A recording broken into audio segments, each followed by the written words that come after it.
was operating water assigned to us for submerged operation by OpScan 48 Tech 18, verified by the Navy myself. Sounding is 1385 fathoms beneath the keel and checks with chart. I have verified that my watch team is ready to submerge the ship. I intend to submerge the ship to 155 feet. Dive! Dive!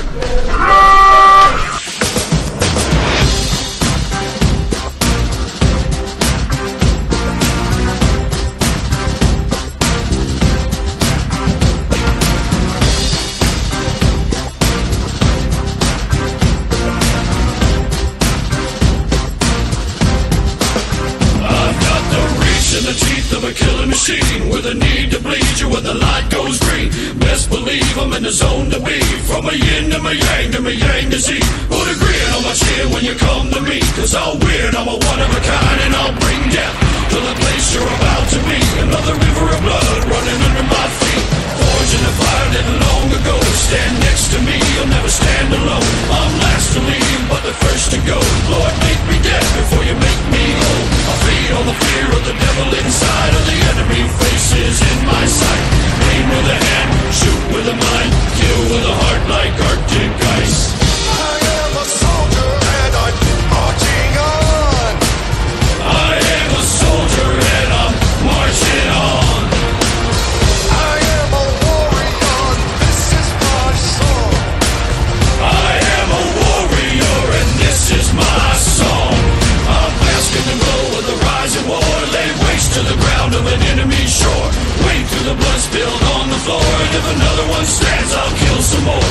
Bullet in the breach and a fire in me. Like a cigarette thrown to gasoline. If death don't bring you fear, I swear you'll fear these marching feet. Come to the nightmare, come to me. Deep down in the dark where the devil be. In the mall where the jaws and the razor teeth. Where the brimstone burns and the angel weeps. Call to the gods if I cross your path. And my silhouette hangs like a body bag. Hope is a moment now long past. The shadow of death is the one I cast. I am a soldier and I'm marching on. I am a warrior and this is my song. My eyes are steel and my gaze is long. I am a warrior and this is my song. We're not just going to shoot the bastard. We're going to cut out their living guts and use them to grease the treads of our tanks. We're going to murder those lousy bastards by the bushel. Now I live bleeding, I mean to inflict the grief. And the least of me is still out of your reach. The killing machine's gonna do the deed until the river runs dry and my last breath leaves. Chin in the air with a head held high. I'll stand in the path of the enemy line. Feel no fear, know my pride. For God and country I'll end your life. I am a soldier and I'm marching on. I am a warrior and this is my song. My eyes are steel and my gaze is long. I am a warrior and this is my song. Alright, now you sons of bitches. You know how I feel.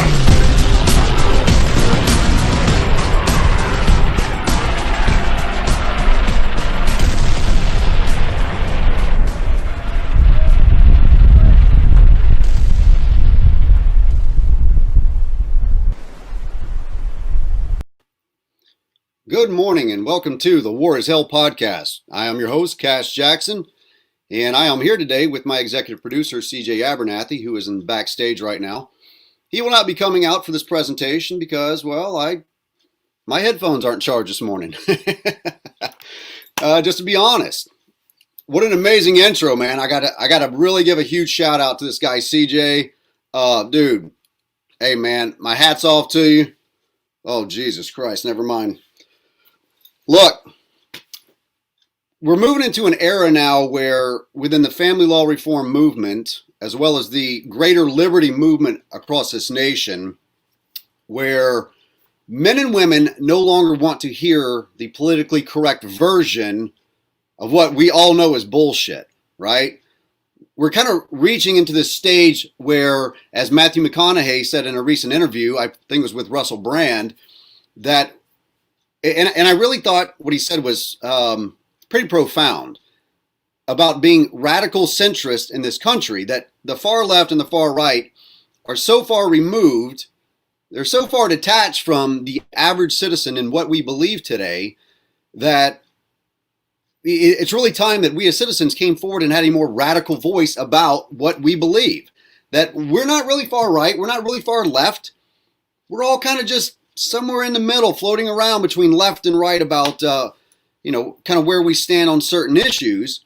But most of us believe just government has no business in our lives. And for me, that's went far beyond just Second Amendment rights or First Amendment rights. It's really went into the entirety of my life and my custody proceedings, fighting to be a father to my children. This has been the most important liberty issue for me to discuss, because it's literally my children that I'm discussing, as well as that of the rest of our nation. Now, this series and this podcast, it's going to be done through the Veteran Liberty Network. You see the logo over in that corner. And that'll throw you out. Don't laugh at me, CJ. I see you backstage laughing. But in concert with the Veteran Liberty Network, what is the Veteran Liberty Network?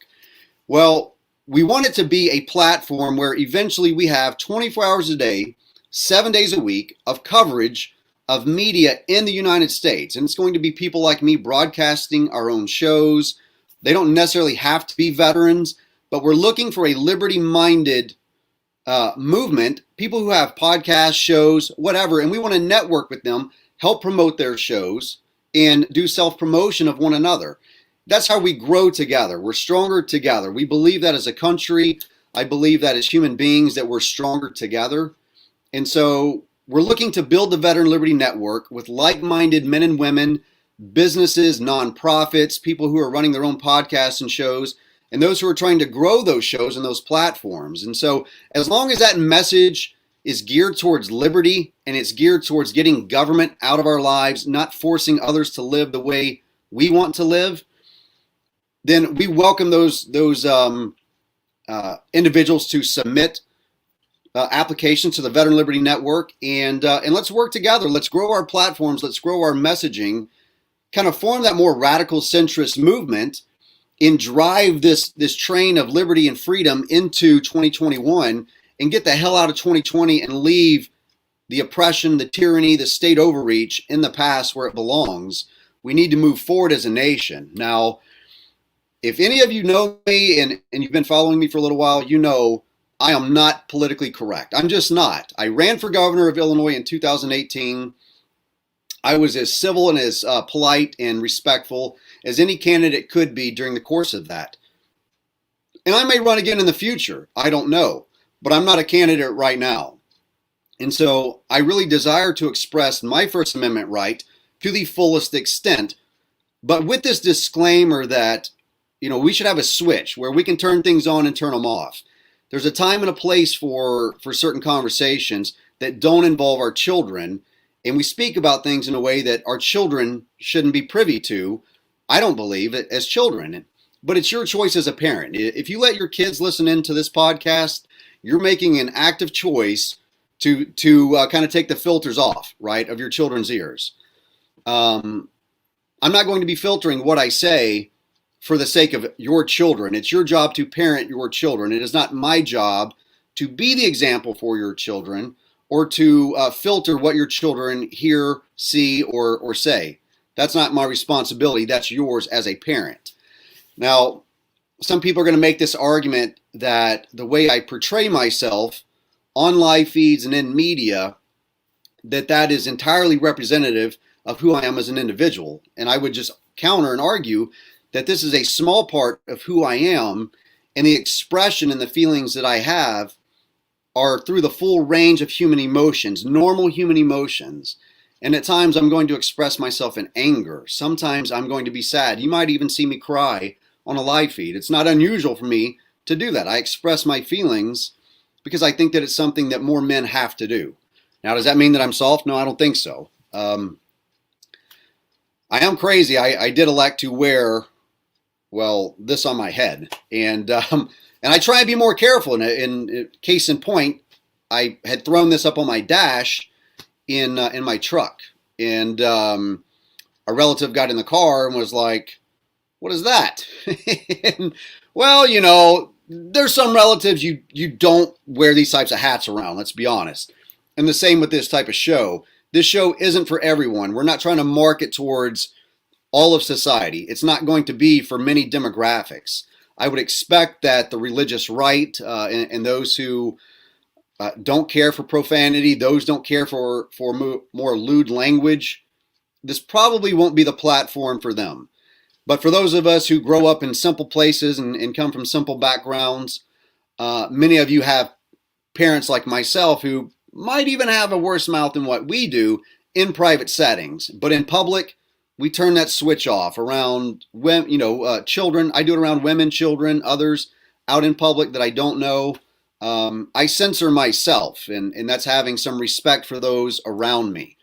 But here in this platform, this is my platform, and you have the opportunity to join or to turn me all the way down, mute me, unfollow, whatever you choose to do if this isn't for you. And I don't expect it to be for everyone. So if it's not for you, exercise your freedom of liberty that men and women died for. Hit that unfollow button and take your ass on down the street to Mr. Rogers. But here with the Veteran Liberty Network, with the War is Hell podcast, we're going to say it like we see it. And I'm going to have guests on here, and I don't want to filter them. I want them to say what's on their mind. And many of you are friends of mine. And I'm going to want you to come onto this podcast, and I want you to share your thoughts, your feelings. You're average Americans just like me, but oftentimes we're not given any type of opportunity to air how we feel about our society and how it's impacting us. And I think it's going to be this dialogue that we're going to have all across the country. You see me traveling. I was in New York and DC, Florida, Tennessee, Mississippi, Alabama. I've been all over and will continue to do so for the foreseeable future, because this is the career that I'm trying to build, a career in media, a career in activism, a career in defending the Constitution. And I was paid to do that for 20 years in the military, and I feel that the military does a terrible job on teaching us and training the Constitution and really having any type of discussion about enforcing the Constitution in the military. That's not done. It's something I take personal. And to rectify that, I'm going to take times and opportunities to have a lot of discussions about various amendments in the Constitution and where we see that being infringed upon in society. Let me take a deep breath. I got to say a lot today, but I have a short amount of time to do it. What else? The show is going to be, it might be anywhere from 1 hour like it is today to about 3 hours. And we want people to be able to tune in and kind of just put us in the background if you want. We are a primary audio podcast to begin with, so we are sound driven. We want you to be able to pick us up and, put us on the dash and listen to the show as it unfolds. And we really just want to spend more time together networking as a family. That's a big thing about Veteran Liberty Network. It's bringing those of us together who have this really strong desire to unite this country, to bring men and women together across the nation, to really find the answers that, again, don't drive government, where government's not at the wheel. Okay, we want to get government out from behind the wheel because they're screwing up everything in our nation, and we see that. Our education system is in disarray. Our economy is in disarray. Our fundamental liberties are in disarray. And I don't think we can afford any longer to just be really politically correct. We need a platform to express ourselves where we're not censored, and those are developing. Left and right are both censored. I've seen it, and I would be dishonest to say that I hadn't. I'm very, again, I think I'm middle of the road. I think that that's a pretty fair assessment. But if you were to say, look on a clock, you've got the 12 o'clock position. I would say the 11:59 or the 23:59 in military time. You guys are going to learn military time too, and a lot of other military terms. So 23:59 is where the left is, okay? And then the 0001 position, okay, 1 minute after midnight, that's where the right is. And I think libertarians and greens are actually at the bottom of the clock, like the 1800 or 6 o'clock position. I don't look at the political scheme as a linear line with the left way over here and the right way over here, and then the rest of it somewhere in between. I look at it more like a pie graph, and because the right and the left have very authoritarian policies. They both pass laws that restrict liberty. Both of them do this, okay? And so that's why I consider them that they're not that far removed. But to get to here, to get to the left, you have to travel all the way around, right? You have to pass through the liberty, take away liberty, and get all the way up here to the top left where you have communist. You come all the way back around this way and you have to the top and you have fascist. And then right down here in the middle, okay, at the bottom, the 1800. So basically we're 180 out from the extreme authoritarian right and left. See what I'm saying? I've never heard it described in such terms, and that is my own description. If I sounded stupid with my analysis, well, that's on me, and you're welcome to counter that. A lot of you are friends of mine. I've known you for a while. You've been following me and supporting me, and a lot of you have donated to what we do. That's helped me to buy some equipment to be able to continue to build the platform. An entire network is no easy task. Now, we are already formed as a 501c19, right? So we've got our, let me take that back. We've got our EIN number, and we have to submit our bylaws and some other administrative work with the nonprofit. It's a veteran nonprofit. So when you donate to the Veteran Liberty Network, not Cash Jackson, but if you donate to the Veteran Liberty Network, right, the entire network that we're going to build these liberty shows, these people that are discussing liberty and pushing this idea of this rugged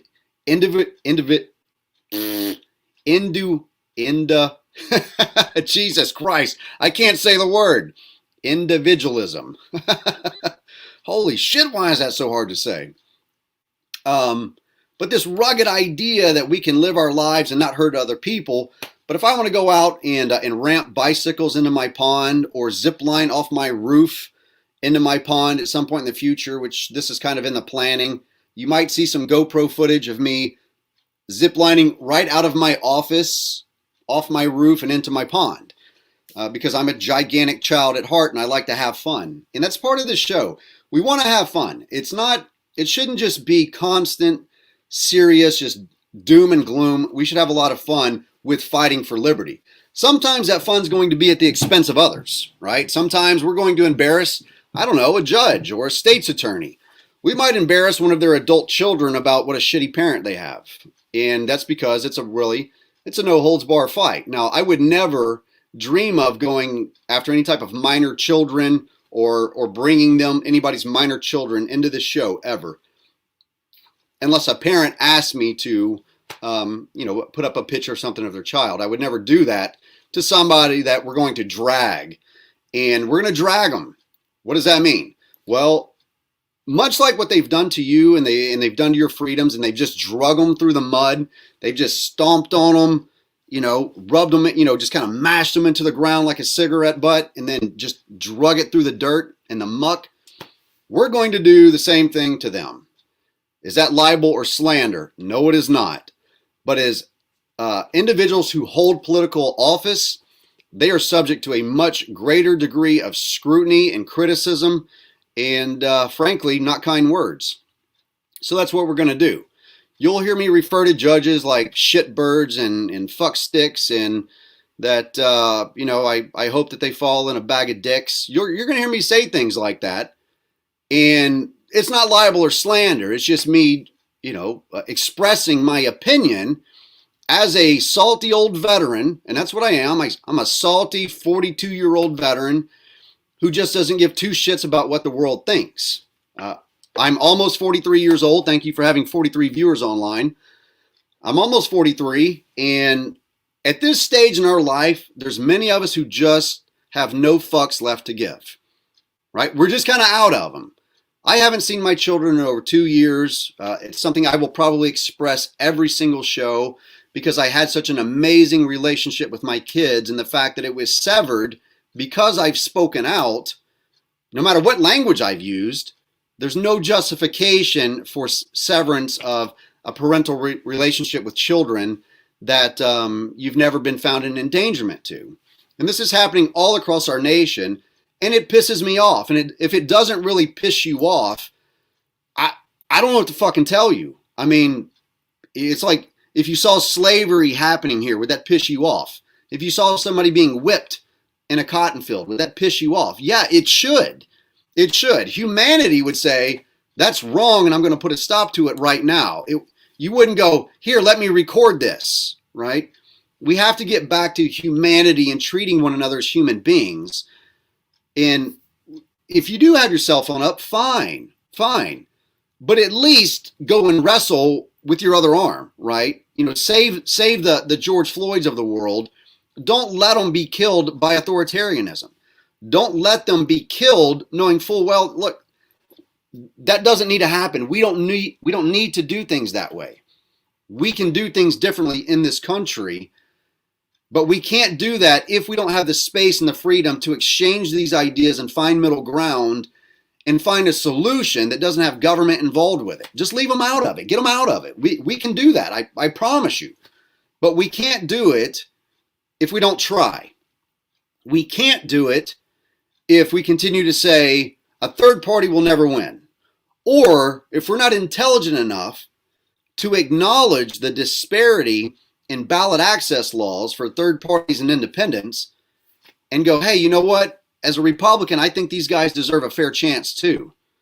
As a Democrat, I think these guys deserve a fair chance too. Let's make sure they have the same ballot access laws we do. Could you at least do that for the United States, for your children? Give them more options.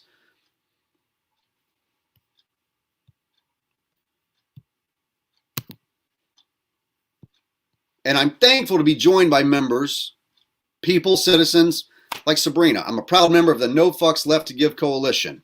I love it. I love that. I hope that we can use that since you dropped it on this show, right? The No Fucks Left to Give Coalition. I think that it's a pretty broad group of people, to be honest. I think that there's a lot of people in all of these demographics that they're really, if you get down to it, they're really not happy with their political party. They're really not happy with how Democrats are doing business. They're not happy with how Republicans are doing business. And I have to say that they don't make up half of our society. I don't believe. Maybe CJ can bring up the numbers of registered Democrats, registered Republicans, and how many citizens are in the United States and throw that up on the screen for us. But I know full well that there's this huge group of people that just don't give a fuck about what they have to say anymore. We don't give a fuck about what they have to say anymore. We're kind of over it, right? We're just like, let us live our lives. Leave us alone. We can treat other people, with human decency and civility and make decisions for ourselves and our family, right? Like me going into Walmart and not wearing a mask. I don't know about many of you, I just can't do it. You put on the damn mask and you go into Walmart, you go to the grocery store, and you see half the employees or almost all of the employees, they're not even wearing these masks correctly. They're hanging down around their nose, they've got them fucking pulled up over their chin, they're hanging off their ears. And I'm walking around and then there's like half the people in there that don't have them on. The citizens don't give a fuck. You know why? And a lot of these people, they're part of that No Fucks Left to Give coalition as well, right? And you see it in their faces. And I walk in and I'm not wearing a mask. They don't give a shit. They don't even say anything to me anymore. Early on, I used to, of course, I'd get yelled at. But it's rare now that I walk into a place and they just look at me and I walk right on by. And I'm like, thank you for leaving me alone. I appreciate it. And you see the look on their face. They don't want the hassle because they never should have been. Private businesses should not be state enforcers, right? This policy of wearing masks or wearing masks in X amount of people, what happened to the 6 foot fucking rule, right? There was like 10 people in Walmart this morning, and I stayed well away from all of them, not intentionally, but probably because I had a pair of testicles on my fucking head. Nobody came around me, and we were all happy. More than 6 feet of distance, you know, they see the set of balls, boom. Nobody wants to be near a set of balls, right? It's better than a mask. I can wear this, okay? But I don't like it when I feel like that's what I'm getting. And that's what I feel like. I feel like somebody's covering my face, and I damn near break down into an anxiety attack because it's literally like I've got the fucking dirty, stinking, unwashed hands of government over my mouth, and I can't stand it. I just can't stand it. I just get angry. I'm like, nope, I can't fucking do it, man. I'm going to have a nervous breakdown right here in the store if I have to keep wearing this damn thing. I don't want to wear it. And I shouldn't have to reveal any HIPAA laws or any of my private medical information to these employees at Walmart or a restaurant. And you know what? I saw, there was a great example of this. And I was talking to, shit, I don't know, my mother or my brother or sister-in-law. Yes, we do. Yes, we do. We're doing a lot of rebranding, right? I'm trying to find my identity. I know a lot of you have seen this in me where Cash is like, he's over here and he's over here and he's over here. This is part of the struggle of being a veteran. Let me say that. In fact, I think this is a struggle of all human beings. I spent 20 years in the military, did some amazing work. I'm very proud of my military service, even though I'm going to be hard on the military. I'm going to fucking beat them up. I'm going to punch them square in the jaw. You know what I mean? About some of the stuff they don't do or they're doing. But I'm searching for that identity post-military. You know, I ran for governor, and I did so because I was fighting for my children. I was fighting to elevate the conversation. I felt running for governor in 2018, if I can get this conversation of family law on a higher stage, on a much larger platform, I'll get more people talking about it. And that was really my goal, to see how far I could go to get more people to talk about this issue. And to that end, I have succeeded.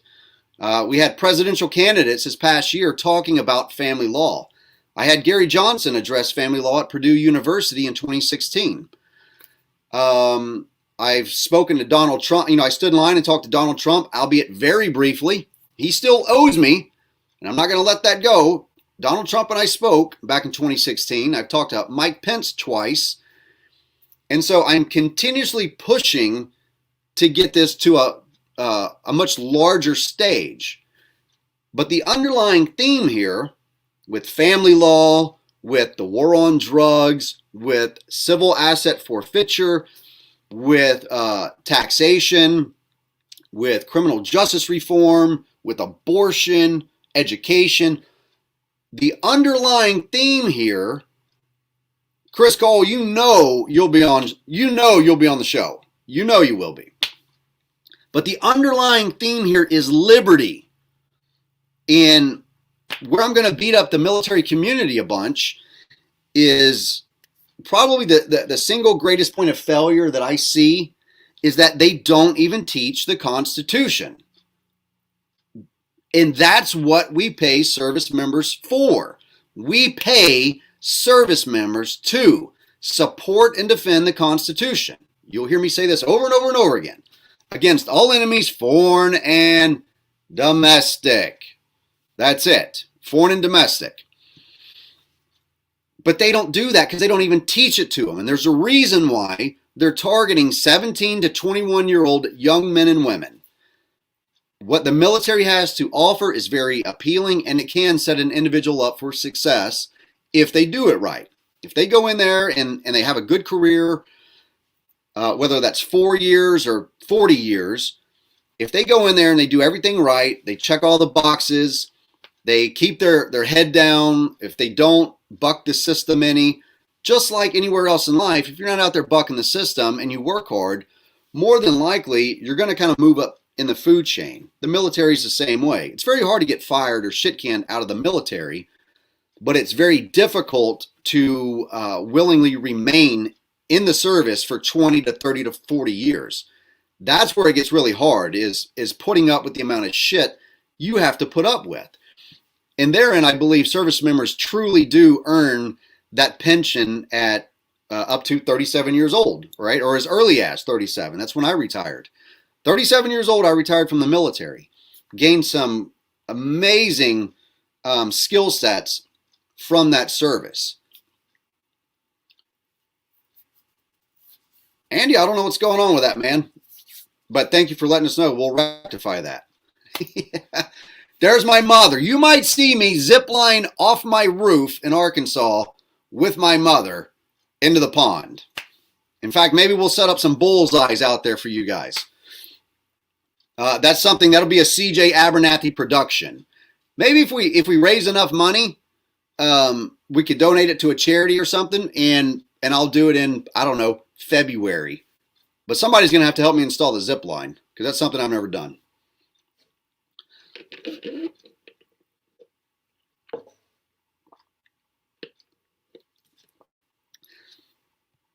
Kevin, I appreciate your remark here, man. I'm going to throw this up. We have liberty or freedom, and we also have rights. And this is a common remark that I hear from people that are really disenfranchised with this nation. They're really pissed off about how far their rights have been infringed, especially freedom of speech, where we get censored. And he would be correct there. That even in my, let's point out, I'll use my custody case again. Going to Standing Rock was used against me in my court case. Expressing my displeasure with family law court has been used against me in my court case. So Kevin's correct in saying that that we get censored, right? We get intimidated not to speak out in our professions and in our personal lives. We're intimidated by our social circles, by our employers, especially if you're working in government. Government is probably the largest bully as it comes to intimidating their employees and not expressing their full range of First Amendment rights. Now, if you're trashing your boss, I wouldn't expect him to write a good review for you. But if you're working for, I don't know, the FBI, and your top boss at the FBI is a complete douchebag because they won't investigate family law, and they won't investigate these court systems that are systemically violating due process rights. And let's say you've got a dad like myself working for the FBI, and he knows what I'm talking about because he's about to lose his security clearance due to false allegations made at him, being made into an every other weekend, using his FBI service against him to say that he's dangerous. He's sitting there going, yeah, we should be investigating these fucking people, and we're not. Why aren't we? He should be able to say that, but I wouldn't expect him to move up the ranks rapidly for doing so. And that in itself is still a reprisal against employees for expressing their First Amendment right. The rights exist, but we got to understand that we're in a war against tyranny. This is a war, and war is hell, Kevin. In war, you have casualties. In war, people get hurt, they get maimed, shit gets blown up. And that's what it is. And we are in war. Now, I don't want you to be duped into believing that there's some, utopian end state that we're going to get to. I don't believe that. I believe that in this country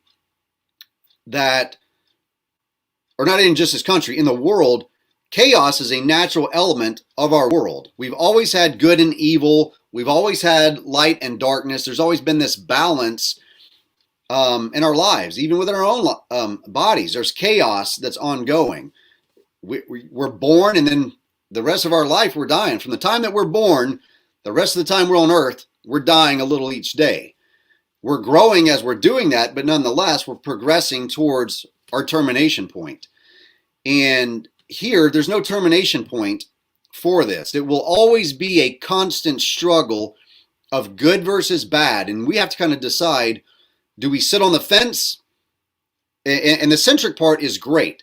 But if we don't have a good, strong fence to keep the right and the left, the radicalism from permeating our society, if we don't erect a good, strong barrier of liberty between authoritarianism and those types of policies that restrict our liberties, then we're not doing our job as men and women who believe that I can respect your freedoms, I can respect your speech, your ideas, even though I may disagree. I can respect your religion as long as that religion doesn't have you doing radical shit like throwing gays off buildings or blowing up newspapers because they put out a something of Muhammad, or some crazy religious right Westboro Baptist. I support their right to protest at veterans funerals, to be somewhere there. But if they infringe on their ability to have a peaceful funeral and lay their child to rest, a service member, whatever happens to them, well, that's what, you shouldn't have fucked with veterans. That's all I could tell the Westboro Baptist. Because they're a ratchet religious right nut job group, and they're everywhere. CJ's pointing towards the right. Was that for me to put up? Is that what you were pointing at? There you go, man. You can select a membership level at Patreon. So Patreon's the direction that content creators go to, and we're creating that content that a lot of you want to hear and see. You want to hear and see the raw, unfiltered truth, and over there is where you're really going to get it. Like anything else, going out and developing and getting this content requires a lot of risk. There's risk involved with going in front of a state's attorney and telling him to kiss your ass. There's risk involved with live streaming judges in courthouses. There's a lot of risk involved in that. And so the medium of exchange, of course, is that, well, I make a living and a livelihood telling these judges and these attorneys and these legislators exactly how I feel, which just so happens to be how many of you feel, and you appreciate the fact that somebody like me has to do it. Because if you don't have the fucking balls to do it, who does? Who does?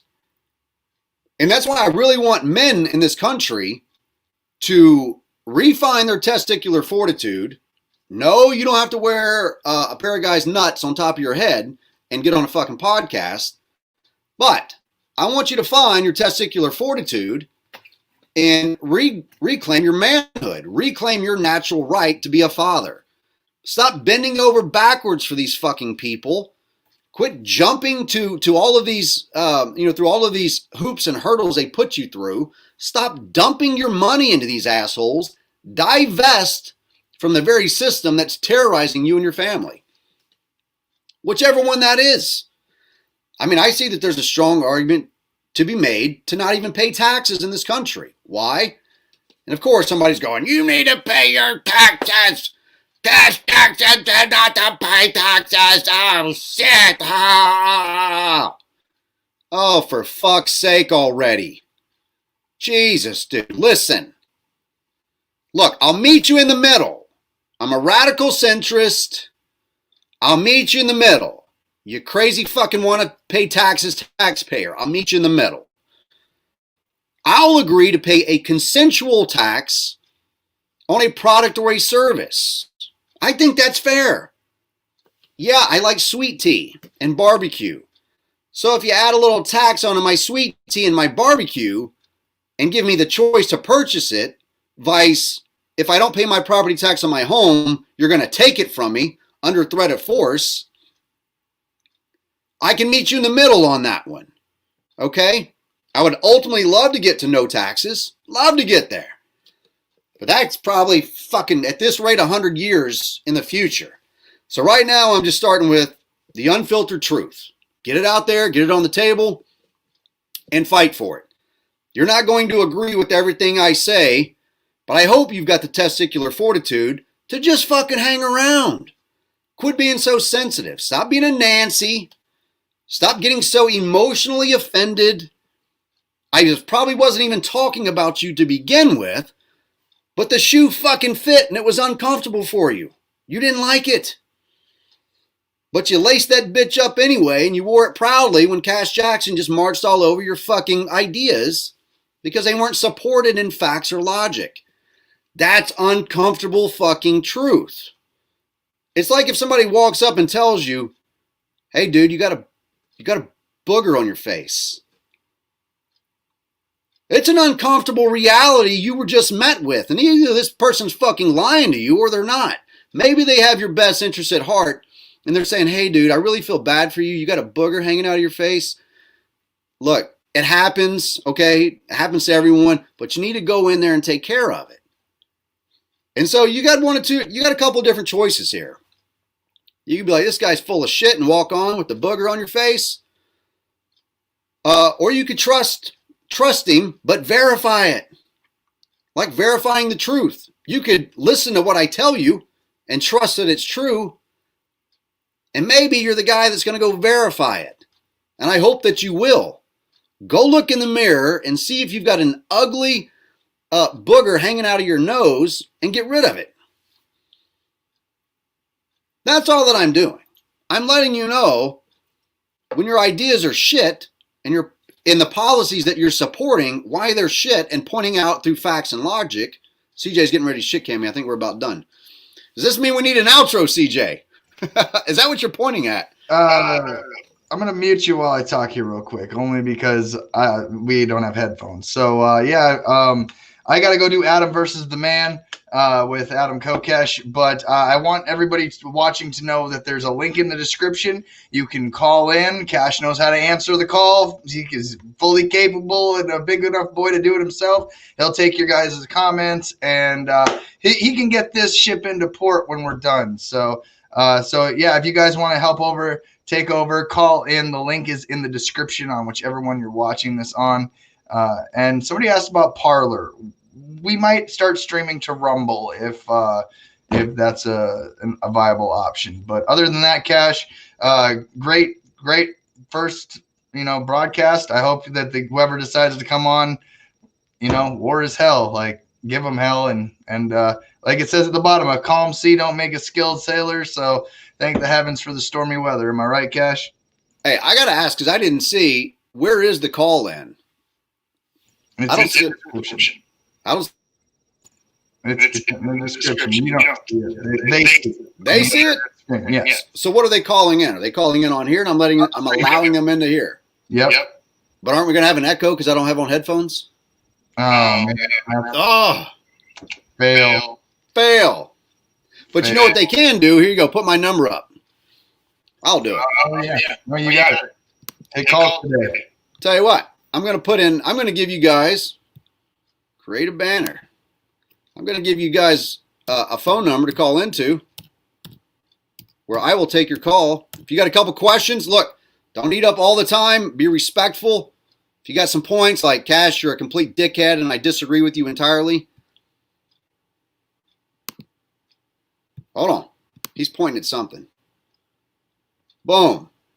If you want to call me, you got something you want to say, you got a grievance you want to air, whether it's with me or anybody else, give me a call. I'll put you on. Just know this is getting streamed to multiple platforms, so it's on you. Whatever repercussions come from you exercising your liberty of speech is on you.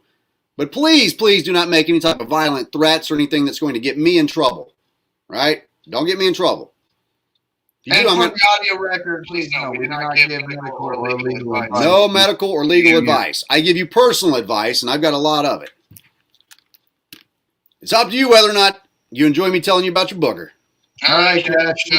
Take her out to sea, and we'll see you next time. Thank you, Mr. Executive Producer. Get out of here. That is CJ Abernathy. He is off to Adam versus the Man. That is Adam Kokesh, who ran for president as Libertarian this past election cycle and lost to Joe Jorgensen. Very smart guy, though. He's taught me a lot. I'm not going to leave this up forever. Maybe I should turn the ringer on.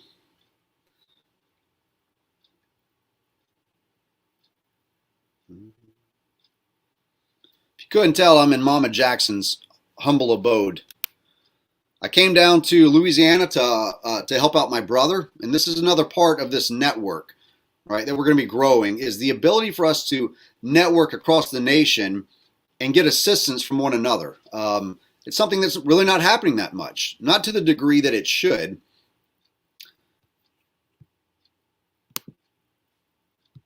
Some of you were asking me earlier about my address, so there it is.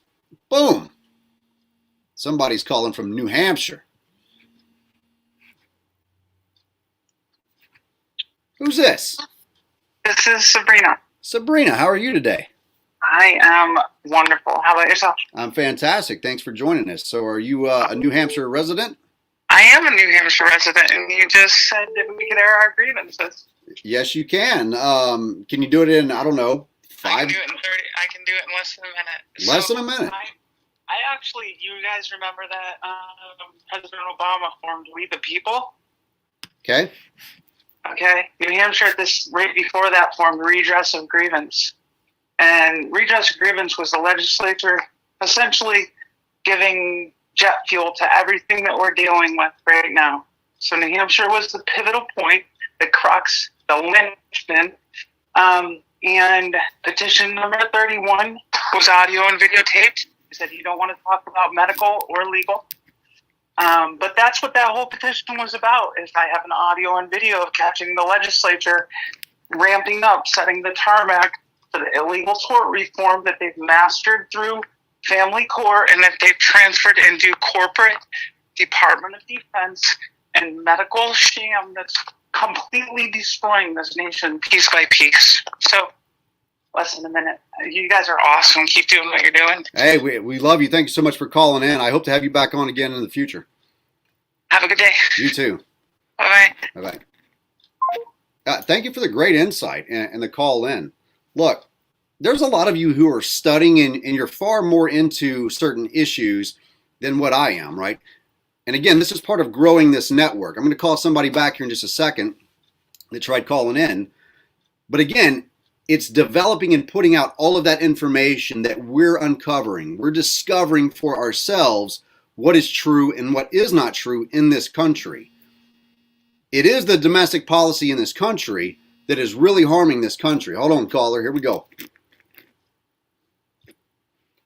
Who we got out of Georgia? Hey, Cash. What's up, buddy? Hey, this is Strong Bear. What's up, Hardy? Hardy Strong Bear. How are you, my friend? All right, man. How you doing? I'm real good, brother. Good to hear you, man. How's Good to Georgia hear treating you. you? Georgia's got a bit of a shit show going on down there, right? Yeah. What's going on with the Trump campaign down there? Can you fill us in? It's all corrupt. Well, what did they find out? Is there anything specific that came out of their investigation down there yet? It's just all corrupt down here in Georgia. But I had a question for you. All right, fire. Why was that held against you when you went to Standing Rock? Oh, great question. Because in their opinion, I did not want to spend time with my children because I elected to go to Standing Rock for a weekend. And mind you, I asked to reschedule that time with my children. But what was delivered to the court was that because I went to Standing Rock, I was choosing Standing Rock over spending time with my children. And this is a common tactic that's used to attack the character of a person, as though they don't want to be parents to their children, when instead I said to myself, can my children afford to grow up in this country and know the history of, say, Standing Rock, and that their dad didn't go to try and do something to support natives in that capacity, to express their First Amendment rights, to really fight the corporate interest. And I'm not against corporations at all. I think some people get that wrong. I'm against the corporate welfare and the doling out of American dollars to these corporations because they purchase politicians with their lobbyists. That's what I oppose. Well, all I got to say is you were honored for being there, and I honored you for being there. Well, go ahead, I buddy. mean, it's your life. I mean, you got the right to go do what you want to do on a weekend. and that should not be held against you. I'm a father too, and I went through about like what you're going through, but I beat it, and I'm behind you all the way. And if you get a chance, I'd like to talk to you, you know, person to person on the phone. You should have my number. Well, I got it now. Okay. Well, just give me a call anytime. I'd like to talk to you more. Yeah, I'd love to do that, man. I really appreciate you calling in this morning and spending a couple minutes with us. Yeah, it's still on my bucket list to meet you in person. We're going to make that happen, my friend. Sounds great. All right, Hardy, man. Thanks for joining us. All right, Creator's with you, man. Appreciate you, brother. All right, you take care. All right, bud. Bye-bye. Bye-bye. So Hardy Strong Bear down there in Georgia. Some of you may have not seen the videos yet, but there was video down in Georgia of inside one of the where they were counting the ballots, and you had people who were working inside this polling center that wheeled out suitcases of apparently what was ballots, and these ballots apparently went towards Joe Biden. At least that's the allegation here, and I believe it's still unfolding. I haven't followed up on it this morning.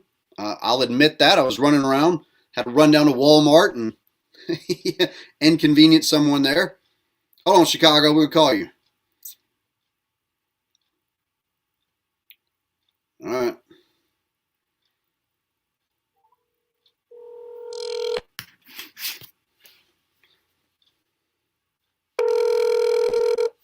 Hello. What's up, Chicago? I got you on the line, bud. How you doing today? I'm good, brother. How are you? I guess everyone's going to ask you that back to back to back all day long. We're just keep telling everyone how you're doing so good. But anyways, I just wanted to get to talk to you. I was a little agitated after a couple hours with the wife the other day, and now she's not around, so I can kind of relax a little bit. But any of your crew over there got any knowledge with websites at all? Well, I don't know. I mean, it's a good possibility. Are you following any of the comments there from Facebook? Are you on the Facebook feed? Yeah, I'm with you. I can't see it now because I'm on the phone, but... Well, I'll tell you what. Are you looking to hire somebody or what?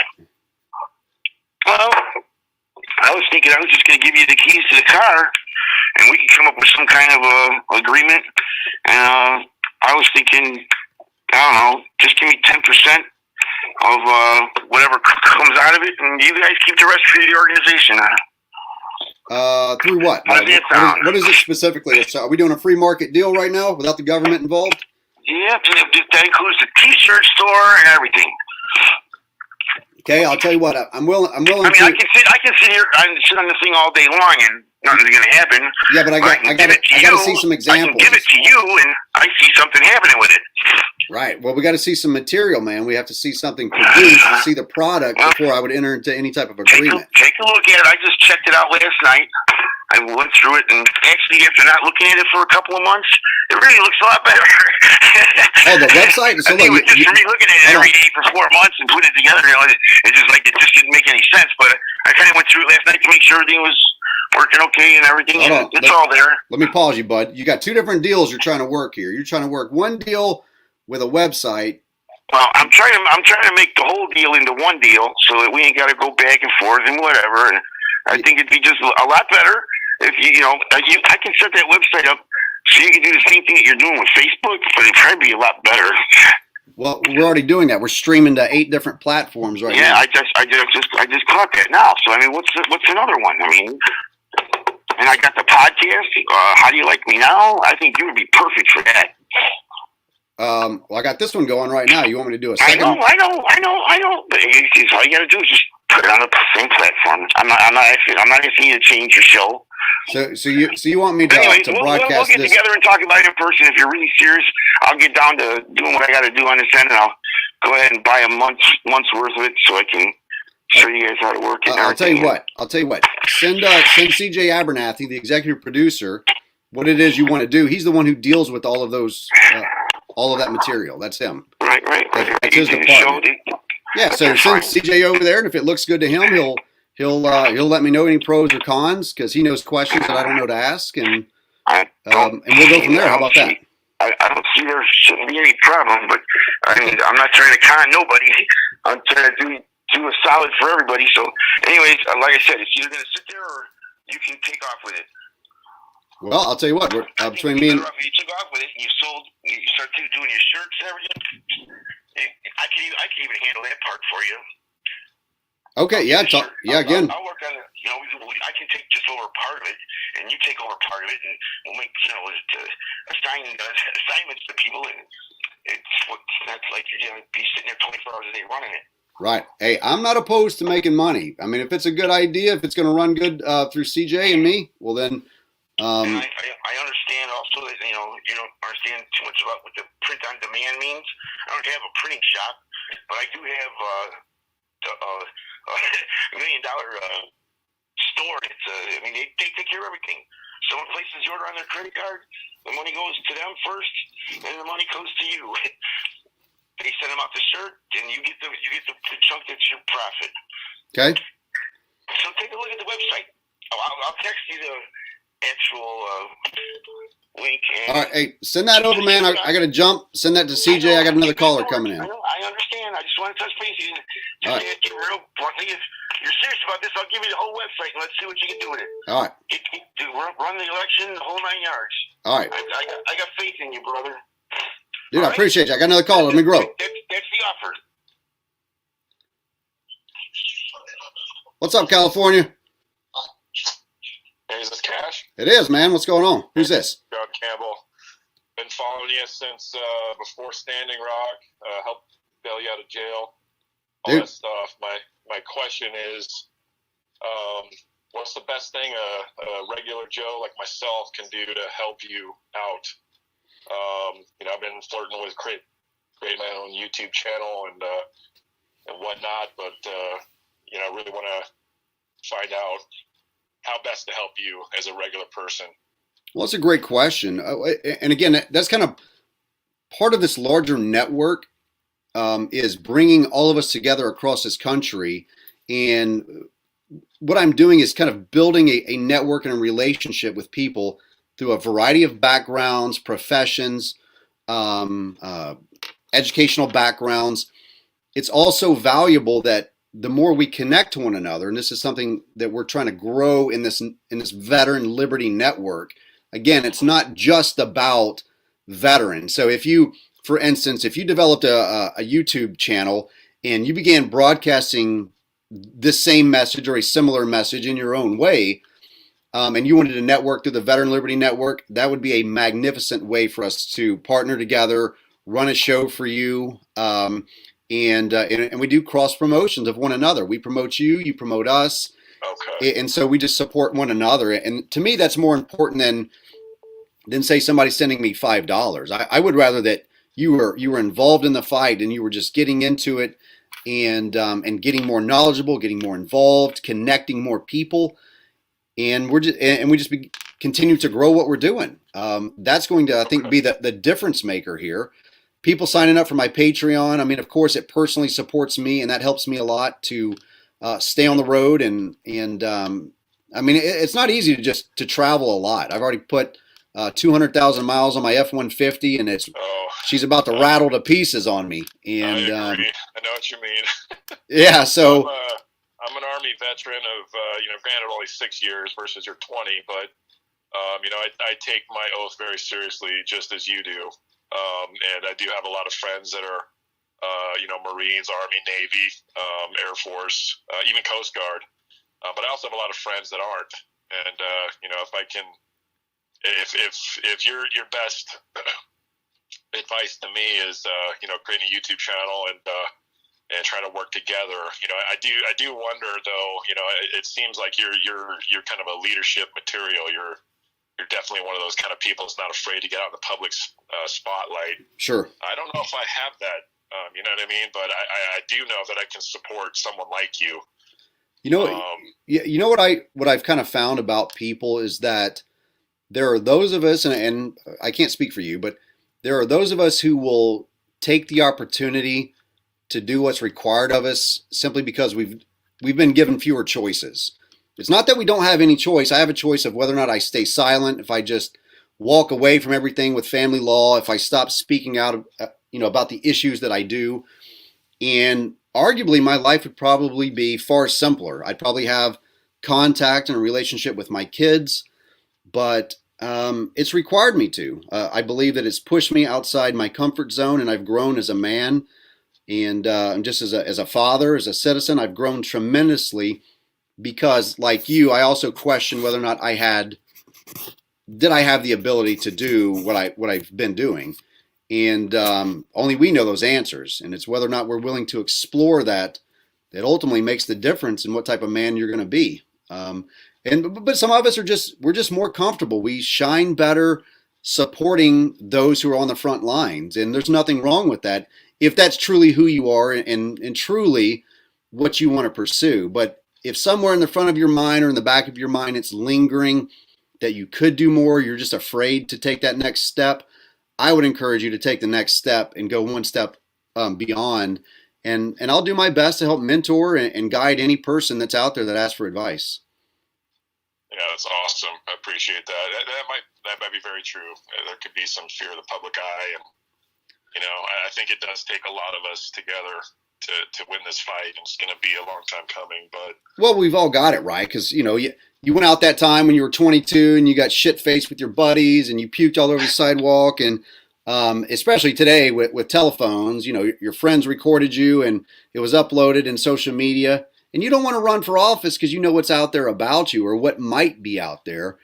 And I tell people, hold on, Marilyn, hold on, let me text him. I'll call you back, Marilyn.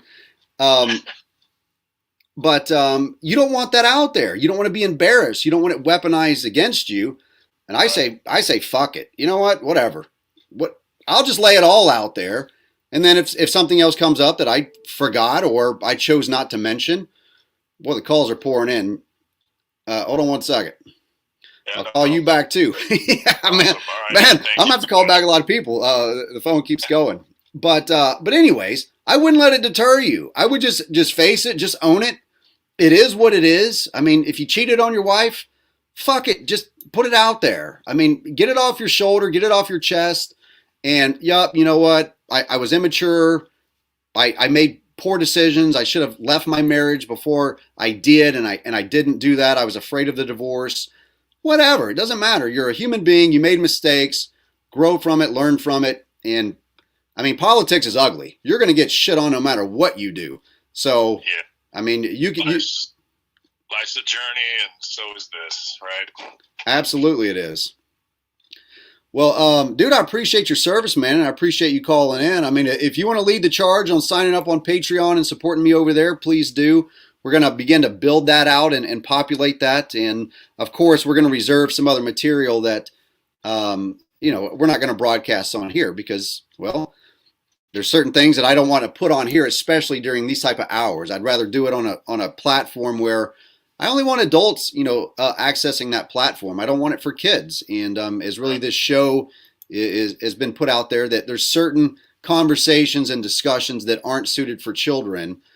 And I want to be able to have those with free-thinking adults. Absolutely. Totally agree. Thank you for your time, man. Appreciate it. Appreciate you, brother. Appreciate you, too. Have a good one, man. You too. Bye. Bye. Appreciate you, Army. Look, man, never apologize to me or you guys should know this. Your service, whether it was 1 year, 2 years, 4 years, 30 years, even if you didn't serve, it could be for your life choices. It doesn't matter to me. I hold you all in the same regard. As long as you're a good person and you treat others with respect and civility and human decency, we can probably get along. We can probably sit down, we can break bread, share a beer, share a bowl, whatever. I don't worry about the COVID thing. But, this is the centrist, the radical centrist that we're looking for. We're looking to bring these people together. And thank you for the intelligent questions, the very thought-provoking questions of, that the action item questions. What can I do to best support you? I don't want it to be all about money.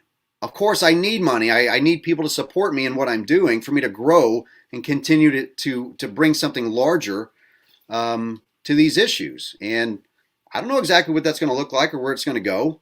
We're just going to keep developing and learning and getting better and growing together. And you're welcome to join us in that journey. You're welcome to be along for the, for however long this ride goes. Good morning, Veteran Liberty Network. That might be my buddy Frank Hand or Anthony over there running the VLN page right now. So give those guys a shout out. Thank you so much, Frank or Tony, whoever's doing that.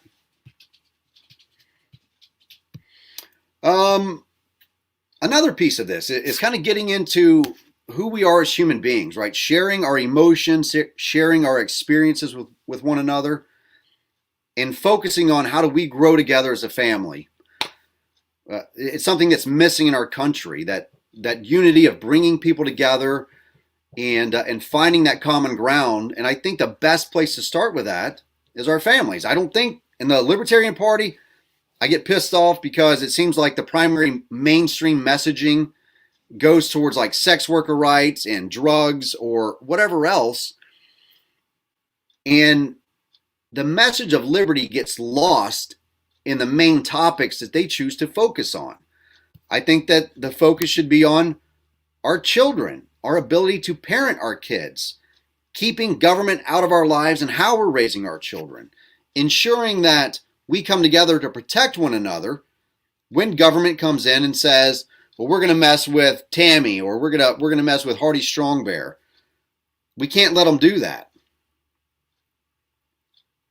All right, we got somebody who's getting ready for work real quick. We're going to call them.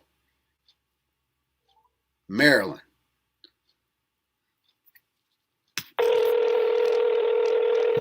I need some damn water. What's up, Josh? What up, Marilyn? Who's this? It's Brian, man. What's going on, Big B? Oh, Big Brian Lee. What's up, brother? Not a whole lot. I just want to jump on here real quick and, let everybody know, please donate because, all of us that are part of VLN, we're looking for funding to get the proper equipment for these events. I'm talking about cameras, microphones, stuff like that in order to give you the best quality assurance that we're giving you the best picture of what's happening at these events. Myself and two other VLN members were down in D.C. on election night as well as during the Trump rally and the Proud Boys and the Antifa incident that was happening during the Trump rally that day. So, if we can get the proper equipment, we can give you better quality work. And so please go donate the cash, man. Seriously, it's going to help out our organization to get the cameras, the microphones, and so forth. So, for everybody out there, thank you for following Cash. Continue to follow him. Share it everywhere. Yeah, Brian, we appreciate you, man. If you guys don't know Brian Lee, go follow Brian Lee. Say hi to him. Brian's over in D.C. He's done a tremendous amount of work for the movement over the last 4 or 5 years.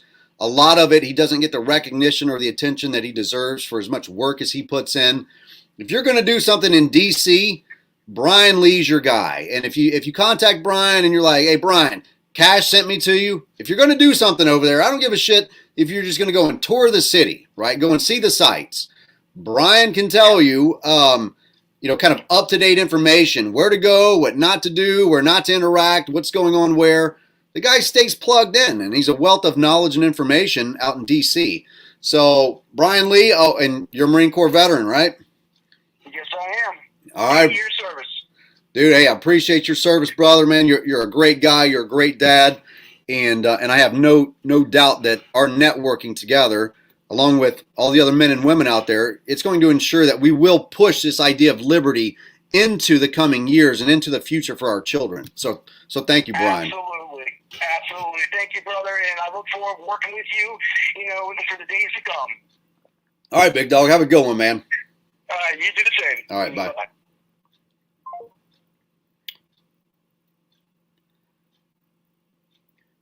This is what I get for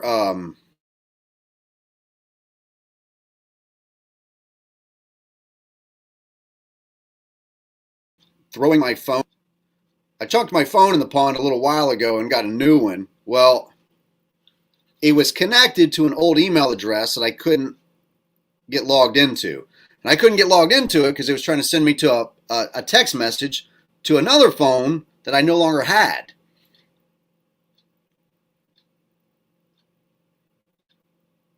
Paul Anderson.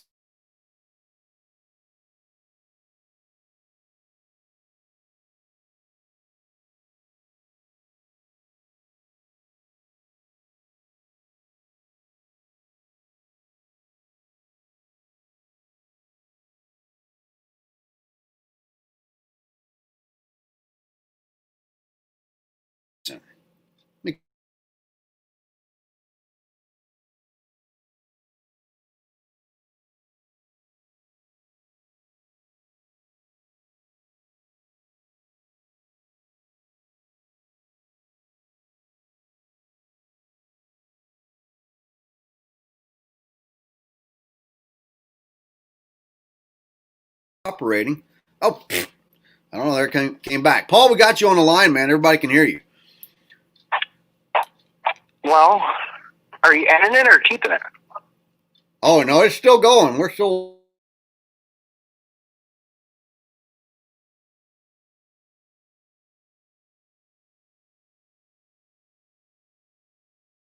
Hi, buddy. It's on. Libertarian Party should focus on issues that people actually care about. I mean, Where are they missing the mark? Tell them. If you could tell the Libertarian Party right now where they're missing the mark with the average voter, just tell them. I don't want them to take it from me. I don't know the average voter, but How about just in you? my opinion, things like Snowden, drug legalization. I mean, you can't say let's all have heroin. That's not going to work with the average voter. Now, let me ask you this: do you think that that's? Do you think that it's the Libertarian Party promoting it in that context, or do you think it's mainstream media taking it out of context and putting their own spin on it? I think we've all been brainwashed with the war on drugs. I mean, it's just the Ronald Reagan thing. I'm here from the government, and I'm here to help. It's any kind of what's it say? Like any issue that the government's going to come and help, even if it's quote unquote Education. Have they helped education? no. No. Well, I'm from Louisiana, and they're ranked dead last in the nation. Yeah. Right. Arkansas is ranked, I believe, 45th where I live now. And I mean, do you feel that the way that they're running education in this nation is creating citizens in this country that are less informed and thereby easier to control? Or do you think that they're in fact with the kind of woke mentality that they're getting the education they need? They're brainwashed. They don't understand that they need to understand the Constitution. Things like that aren't taught very overall quality of it is just like you can get it better from the internet, from YouTube or anything like that. Paul, I know this is your first call in, bud, but you don't have to be politically correct here. You can say it fucking sucks, man. Just say yeah, it. it fucking sucks. Yeah. Just be comfortable, man. I mean, I'm in my mother's kitchen right now broadcasting. Yeah. So I'm actually homeschooling my kid right now, and I'm taking care of my daughter. Oh, good. Yeah, well, dude, hey, man, I appreciate you calling in, Paul, man. I see that you're kind of a frequent viewer and you tune in a bunch. And I want to let you know, dude, I do support you, man. And these same ideas that you're espousing, I think that we're like-minded. I think that sharing this conversation for people to hear and see is what's important, to see the dialogue where we can kind of exchange these ideas and go, yeah, this is fucking dumb, man. I know we've been doing these like Blue Sunday laws, and like I can't wrap my mind around, I can't buy beer at 11:59, but I can buy it at noon. Yeah. I can't buy liquor in my county. I got to drive an hour away if I want a bottle of Fireball. That's ridiculous. Yeah, and I think that it's time that we kind of. In Alaska have that issue like really bad. Like you can't buy alcohol in like a whole county. Right, and it's not about the alcohol. It's about having the individual choice to, if I want to go buy beer for whatever my reason. I mean, what if I've got somewhere I want to go on Sunday and I'm going to be in the mountains? I want to be in the mountains by noon on Sunday. I want to buy my beer at 6 in the morning so I don't waste 6 hours sitting in town at Walmart so I can drive up the mountain or drive an hour away into a different county. It doesn't make any sense. So, dude, let me jump off here, man. I got another guy that's been waiting in the queue very patiently while he's driving his car. Quick question. Do you remember meeting me? I don't, man. I'm sorry. In Bloomington, Illinois, at the State Farm Libertarian. Oh, no, it was McLean County. I was running for District Board 2. Okay. I had a broken leg, and you helped me down the escalator. You put me down my pants. What? Tell these good. What? Did you? In my belt. And help me down the escalator. Did you just live call in and tell somebody about a good deed that I forgot I did? Really? No. You're the man, Paul. I do remember, man. I thought, I was like, I wonder if this was the guy you had a boot on your leg, right? Yeah, I had a broken leg, and I had a little dolly thing that I would push my leg around with. That's funny. No, man, I'm sorry I forgot. The first ones that always pop to mind when people are like, Cash, what type of volunteer stuff did you do as governor? Like, well, I changed 3 ladies' flat tires while I was on the road driving up and down Illinois. I think that counts. But dude, Paul, man, hey, man, it was great reconnecting with you, and thanks for reminding me about that interaction. So I appreciate having you on today, bud. I always tell people you're a good dude because you helped me. You instantly helped me. When you saw me at the top of the escalator, you're like, hey, let me get you. I got you. Yeah, I do that a lot, and I think the next caller is going to testify to this from Tulsa. All right, bud. Have a great day. God bless. You too, Paul. Have a great one, man. Great talking with you. Yep. Bye. Bye. Cash. My man, Chris Cole. What's shaking, bacon? Hey, man. Do I have an echo on your end? Nope. You sound good on my end. Okay, it's crap on mine, but I can kill with it. Ooh, shit. You know what? It might not work good, actually, because I don't have my headphones on. Well, I could probably put my headphones on. Let me jump out of the studio and call back with my headphones on. All right, let's try that. All right.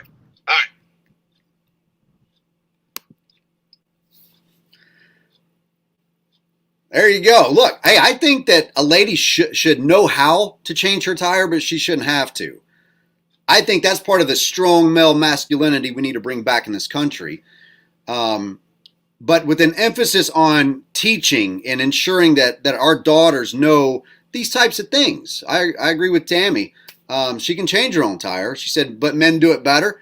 Then we might do it faster. We might be able to wrench those lug nuts down a little tighter and, hopefully not too tight.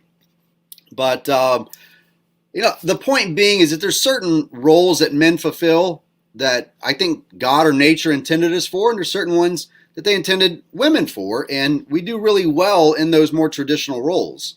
That I'm not saying that you can't be successful or do great things in another role. You can. But I really love this idea of women and men embracing their traditional roles. All right, we're going to try Chris Cole again once he gets his camera fixed. Jason, you're in the queue, bud. You're on deck. If Jason can hear me. You're on deck, brother. I don't know if that's working. How about now? Hold on. Let's see. Talk to me. Talk to me, baby. It's still echoing. Well, you know what? Maybe you just do a monologue, say whatever you got to say. I'll keep my mouth shut. That way you don't have to deal with any echo. And hopefully the audio is good on everybody's end, and they can hear whatever you want to say. Is it okay on your end?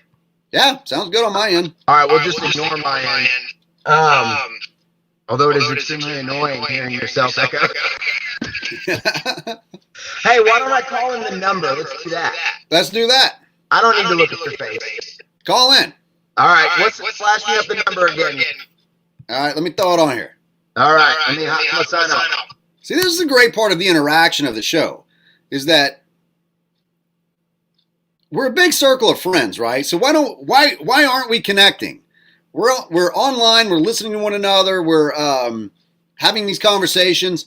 So why don't we connect across the country? Why don't we hang out and barbecue, have beers, discuss policy, let our kids play together, fight for one another, find better ways to do business, exchange ideas about how we're, those do-it-yourself, like little shortcuts in life. See if we can get Chris Cole on here. He said he's calling in. I'm thinking he didn't update my phone number in his phone. Like I didn't update Brian Lee.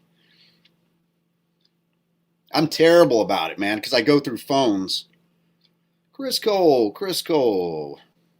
I'm going to call you. Jason, I'm sorry. You're going to have to wait, bud. Love you, man. Oh, Oklahoma. Come on. Let's get Chris Cole on the line. Huh. Went straight to his voicemail.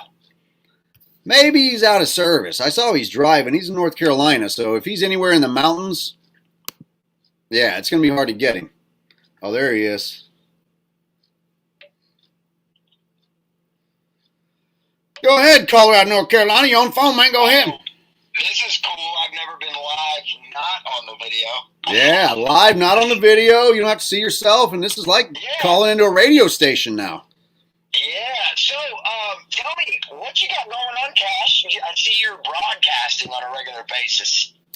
Look, man, I just kind of felt compelled that if we saturate the airwaves, if we just saturate social media, phone lines, radio, if we saturate every piece of it with this liberty message, if we can all start kind of vocalizing in our own capacity our disagreements with authoritarian policy, we're going to start resonating across the country. It's going to, it's going to grow louder and louder and louder, and people are going to go, fuck yeah, we're tired of this shit. Right, spreading the message even outside of the libertarian movement, because as you and I both know, it's an echo chamber. Yeah, I mean, if I spend my time doing this for 3 hours, and somebody donates $30, well, I kind of made $10 an hour under the table off the books. Yeah. Right? Until the tax man comes beating my door down. So tell me what you think our strategy should be besides, so we should broadcast. I'd love to be a part of that. And like you said, joining different platforms. I know you were just on Adam versus the Man, and shared with him a little bit. And you and CJ's working as your producer now as well, or sort of helping you along with that. Right. And we're all veterans. There's 2 veterans there. So you got Adam versus the Man. He's a Marine Corps veteran. He's a combat veteran. You got CJ Abernathy, another combat veteran. You got myself, not a combat veteran, but a veteran. And in Cub Scouts. Right. And so, we connect, we grow, we build, we innovate, and we support those of us who aren't politically connected. We don't have those really deep pockets. We're not these, are you a multi-million-dollar Instagram influencer, Chris Cole, that I don't know about? Not yet. But you could get there. If I ever became one, I would use my influence and money for a lot more important things other than my own profits and controlling other people. Exactly. I think there's a lot of us that if we became wealthy, we would use far more of that money fixing this country in a good way. I really believe that. I believe that if there were more good people out there, and I want people to become wealthy. You're not my, Chris, you're not my enemy. Rising tides lift all ships, right? So absolutely. If Chris is doing well, if Tammy's doing well, if Dave's doing well, and Brian's doing well, and we're all connecting and networking and sharing this information to help each other grow, whatever that looks like, I think we're just going to be a much better society for that. Well, unfortunately, the other aspect of, I don't know if you want to call it human nature, because there's evils about human nature, which is greed and sort of hoarding and keeping the other people down so that you can, how much wealth does someone need? Like how many millionaires and billionaires die, and that money just goes somewhere else, but it's not going to any good.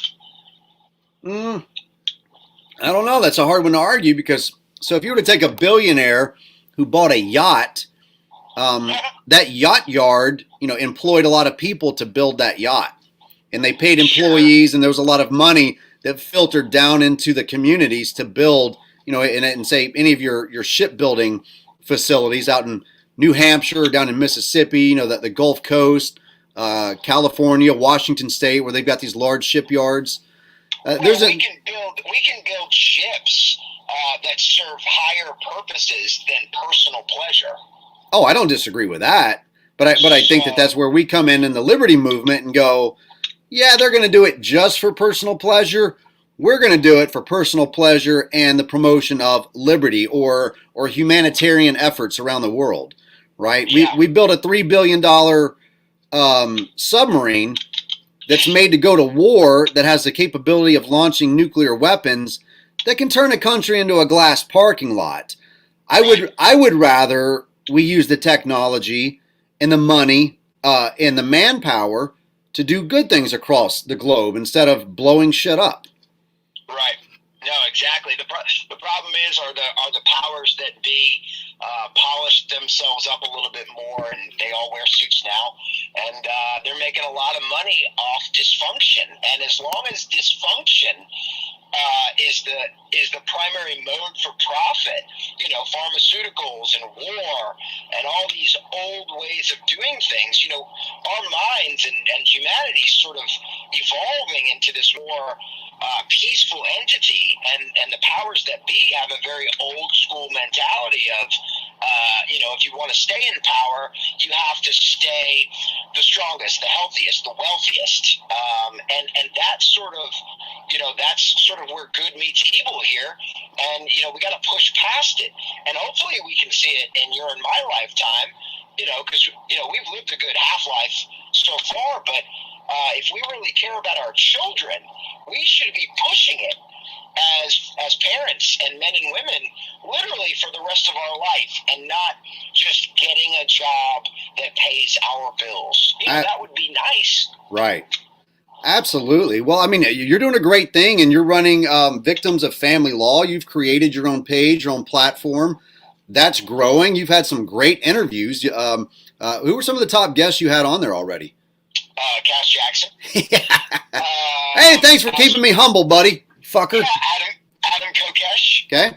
Spike Cohen. Oh, yeah, vice presidential candidate for the Libertarian Party. That's huge. We had Joe Jorgensen, although that interview video sort of got lost or didn't come to fruition. There was some sort of a technical error with that video. Right. So you interviewed, so you formed your own platform, and within how many months you interviewed a presidential candidate for the third largest party in the U.S.?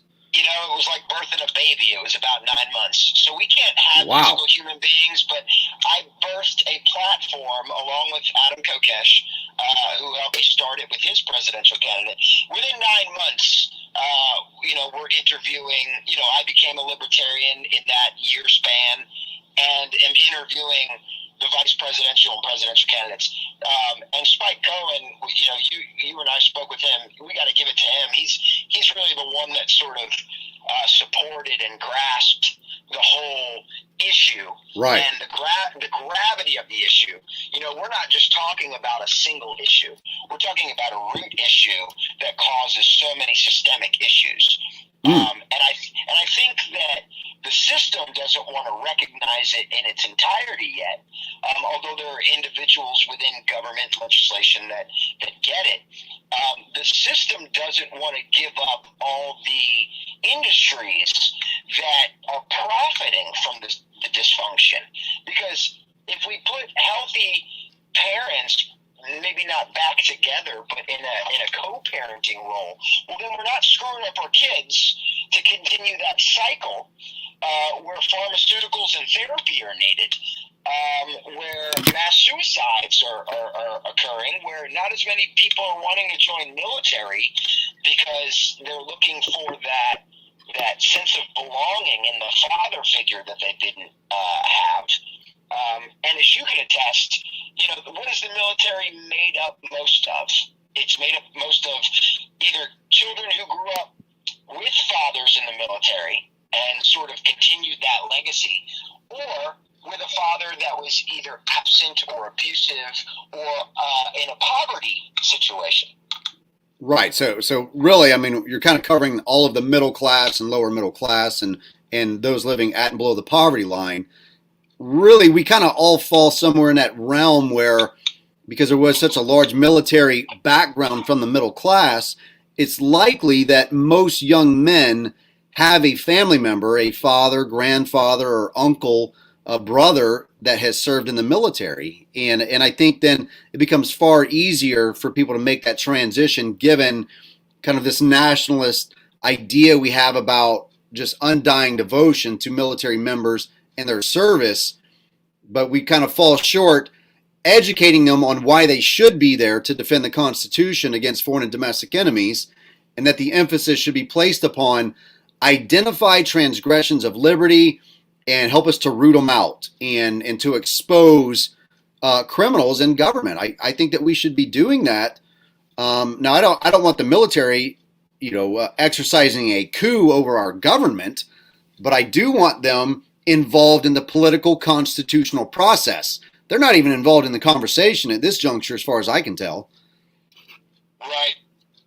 Hey, go ahead and shoot me that number. The number. It's your number, right? Right. Correct? Right. Okay. Shoot me that phone number real fast. Okay.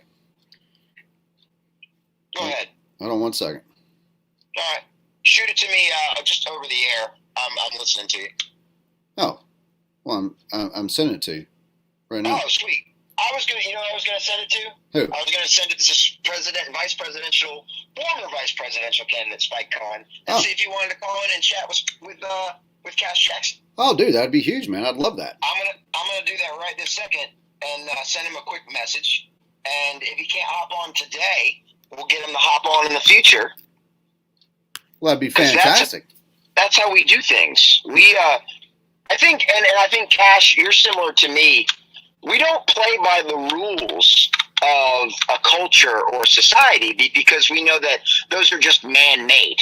We don't accept things as is and live within a box of limits because that has not gotten humanity anywhere. And there are certain people that feel safe in the culture and box that was created because they can understand it. And even if it's not best for them, they fear it less. They always talk about fearing the unknown, or the devil you know versus the devil you don't. And you and me as men, and a lot of other men and women in activism, have this certain awareness level that we're trying to share with those who may be afraid to step out of the box. And they just need a little bit of taste that what you're saying is possible, right? And sort of boost them to go, well, if he can fight, I may not be able to lead this fight or this battle, but I'll get behind them. Sure. And leaders and followers, there's nothing wrong with being a follower. It all depends on the intent of the leader that you're following. Absolutely. So, going back to that gentleman that you spoke with earlier, who seemed very humble, and sort of, I didn't hear the whole conversation, but you described it as him maybe feeling a little less proud of maybe his military service, or that he's not a front and center kind of guy. Right. And I want to just say a word of encouragement. I've always been a front and center kind of guy. That's how I was brought up. I always craved attention, but it was always in the spirit of making people laugh, of creating happiness, which brought me a sense of worth. And I think as long as it's in a healthy way, that we need leaders like that, and then people that are willing to educate themselves. You and I and others are willing to understand why we're in pain. We want to learn from it. We want to teach our kids to avoid it. And I think that is the mark of a healthy parent, one that's willing to say, hey, I didn't grow up the best in the healthiest environment. I'm willing to grow on spiritual lines, on healthier lines, learning about why I feel the way I feel, why I did the things the way I did, and really share that with our children. Right. And unfortunately, we have this obstacle in front of us known as family law, and maybe a partner who grew up in an unhealthy environment who isn't willing to see the error of their ways, or the fact that their upbringing may have contributed to the way that they are. Some people are not constitutionally capable of understanding what it is that their behavior is doing or causing within their children. They're just acting in a mode of survival, Right. because that's how they were brought up. So to that point, and let me text. I'm going to shoot this number real fast while I have him. I'm gonna give you about 90 more seconds because I got Jason been in the queue for a while. Go ahead and grab Jason, and I'll take care of Spike. Let's see if we can get Spike to come on with you in a few minutes. You the man, Chris. Thanks for joining us, brother. I'll talk to you later. All right, big dog. Later. That's Chris Cole. You guys can go follow him over at Victims of Family Law. Just go search his Facebook page and you'll find everything else, right? This is pretty easy, folks. This has been getting done for a while now. And Chris Cole is an integral part of this movement. And I want to say that the guy came in, he created his own page, got his own thing going. And within 9 months, he was interviewing and setting interviews with the Libertarian candidate for president and the vice president, Joe Jorgensen and Spike Cohen. In 9 months, he did that, and that's extraordinary. And you have to give the guy credit for what he's doing, and he's working, and he's out there, and he doesn't want to settle. And I think that's many of you. You don't want to settle for the shit sandwich they're trying to force down your throat. And I want some different opinions on this. And so I'm going to bring Jason in. Jason's over in Oklahoma. Another veteran, good guy here. Come on in to the broadcast. What up, buddy? What's going on, brother? How you doing, man? Oh, living the life. Just got out of the clinic and take 5-year-old up to get stitches. Oh, I thought you was going to say you just got out of the clink. No. So what did I miss? Well, I don't know. You tell me. I don't know what you missed. I don't know when you showed up. Well, you were 54 minutes in when I found out you were online. Okay, all right, fair enough. Well, that gives me an idea then at least about what you missed. Look, it's really just kind of the introduction into the direction this movement and these types of shows are going, right? More shows like this are being created each and every day by people such as myself. Hold on one second. CJ's dropping some comments in here. Yeah, hey, mute yourself when you talk for today, Cash, when you have a guest on. So I guess when my guest is speaking, I need to mute mine. Thank you, CJ. Anyways, this is produced by a Marine Corps veteran, CJ Abernathy. He is a combat Marine Corps veteran. We're developing the Veteran Liberty Network. So men and women across this country that will network not only in media, but let's say if you had a nonprofit that you wanted to promote. Well, we might give you a segment to promote your nonprofit, or we might allow you to come in onto the show and simply illustrate to people what it is that you're doing. But it's not necessarily, again, just veterans, because all veterans, we want to enjoy the constitutional rights that men and women died for.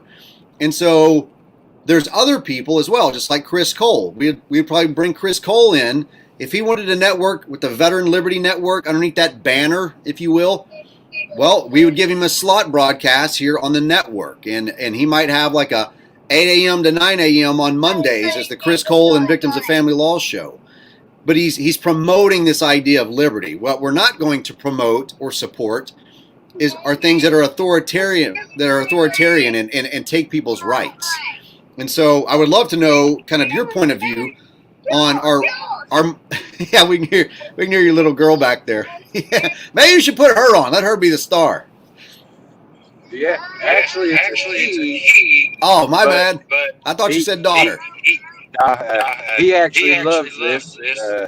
My 15-year-old found out I was on your podcast the other day, and she got all excited, thinks I'm going to be this major online newscast guy. You might be. I mean, there's no telling. I don't have a reporter in Oklahoma. You could be my reporter, field reporter in Oklahoma for the Veteran Liberty Network. As long as you're intelligent, you can present yourself well, you can treat people with respect and civility, we don't want to, of course, anybody representing us that's a complete shitbird. But if somebody needs an ass chewing, I kind of leave it to the discretion of my reporter that, no shitbird, you're not going to talk to me like that. I kind of leave that to you. Yeah, she was all kinds of excited about it the other day when she found out. She dug her gimbal out that we bought her a couple years ago. Was trying to teach me how to use it so I could hold the camera straight for you guys. But Cole, I had a question for Cole. I heard my least favorite phrase. Millionaires and billionaires. Oh, hey, this is a great topic. I just got to know what he wants the millionaires and billionaires in this country to do with the money that they have made or their family have made since the beginning and foundation of this country. Hey, absolutely. Hey, I'm all for the debate, man. I want to have that discussion. I don't mind. I don't mind bringing Chris Cole on and moderating between you two. I'll let you guys fight it out. He's opinionated. You're opinionated. I think we might get a good. I think we might get a good rumble in the jungle. It ain't gonna be a rumble. It's just nobody ever hits what they want them to do. They say they need to pay their fair share of taxes. If it wasn't for them, nobody would be paying taxes. I don't want. Hold on. Let me get my executive producer on the line. He keeps yelling at me. See, part of this too. Part of this too is growing this platform, and in the growth of this is also my learning of technology. And he's telling me I need to mute myself. I'm on an Apple. I'm on a computer. I don't know where the mute button's on here. If I mute anything like this, then nobody can hear you. I can't hear you. That's it. This is the only mute button I got that I know of. That one. But it mutes you, not me. So I don't know what he wants me to do.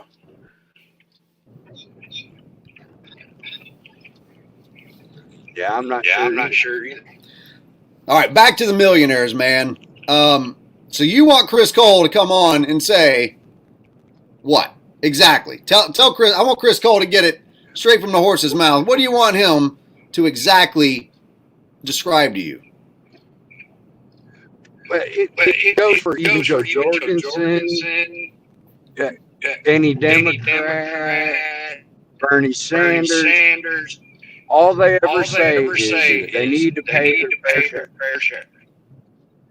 What's their fair share? That is a good question. What's your fair share? Are you paying your fair share, Oklahoma? I don't think anybody does. If you get a tax return at the end of the year, the government is now giving you money back that you paid into the system. Right. And they made money on through interest. Therefore, to me, you're not paying taxes. You don't see millionaires and billionaires getting that fancy tax return around March. Say, oops, our bad. You overpay. Well, it's because they've got these gigantic legal teams to jump through all these legal loopholes. I mean, I really think I can see on one end what he's talking about. That now I'm with you. I don't agree with, say, limiting the amount of money that an individual could make. Right? Like, I don't fault a man for being a billionaire, even if he inherited that money. I don't fault them. More power to them. And however they spend that money is their individual choice. However, they also inherit, whenever they do that, the ability to hire these multi-million-dollar legal teams to divert their monies offshore into other arenas and shield their incomes. Now, as a libertarian, I'm not opposed to shielding your income from government. I think that we should shield more income because they're wantonly wasting the money that we pay into them. They are distributing our money in suitcases to individuals in Afghanistan, right? And I don't believe that we should be paying off tribal leaders in Afghanistan. I think instead what we should do is retract all of those troops, back over into the United States. No, I'm not an isolationist. I'm talking about prioritizing America over Afghanistan. I'm talking about not spending our money when we're trillions in debt already in Afghanistan. If you really want to build relationships, you don't need to give the tribal leader millions of dollars to get some intel.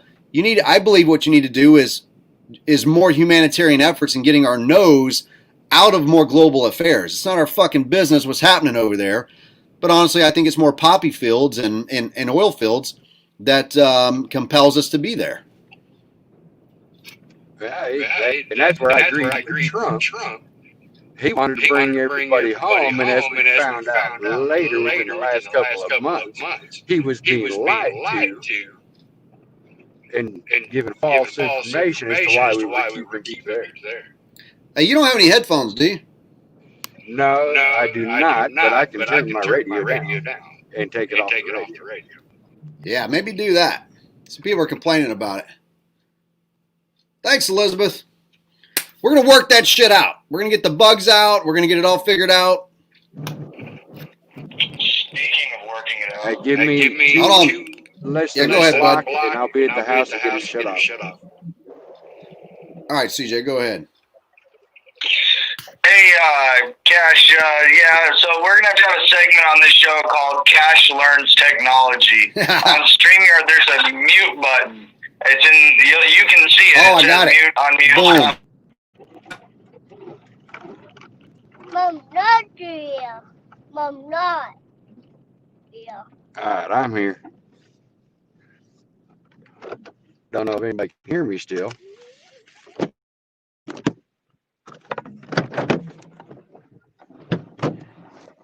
Still hear me?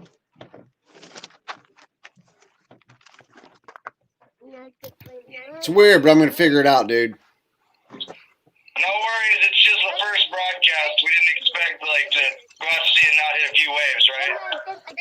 That's it, dude. We still there? We still there? Yep.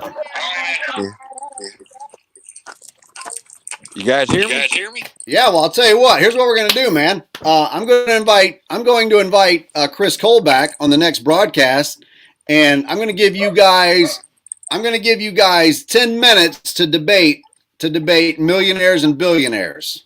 I'm going to give you 10 minutes. You got to be able to argue your points rapidly and with facts. You got 10 minutes on the next broadcast. I'll see if I can get Chris Cole on.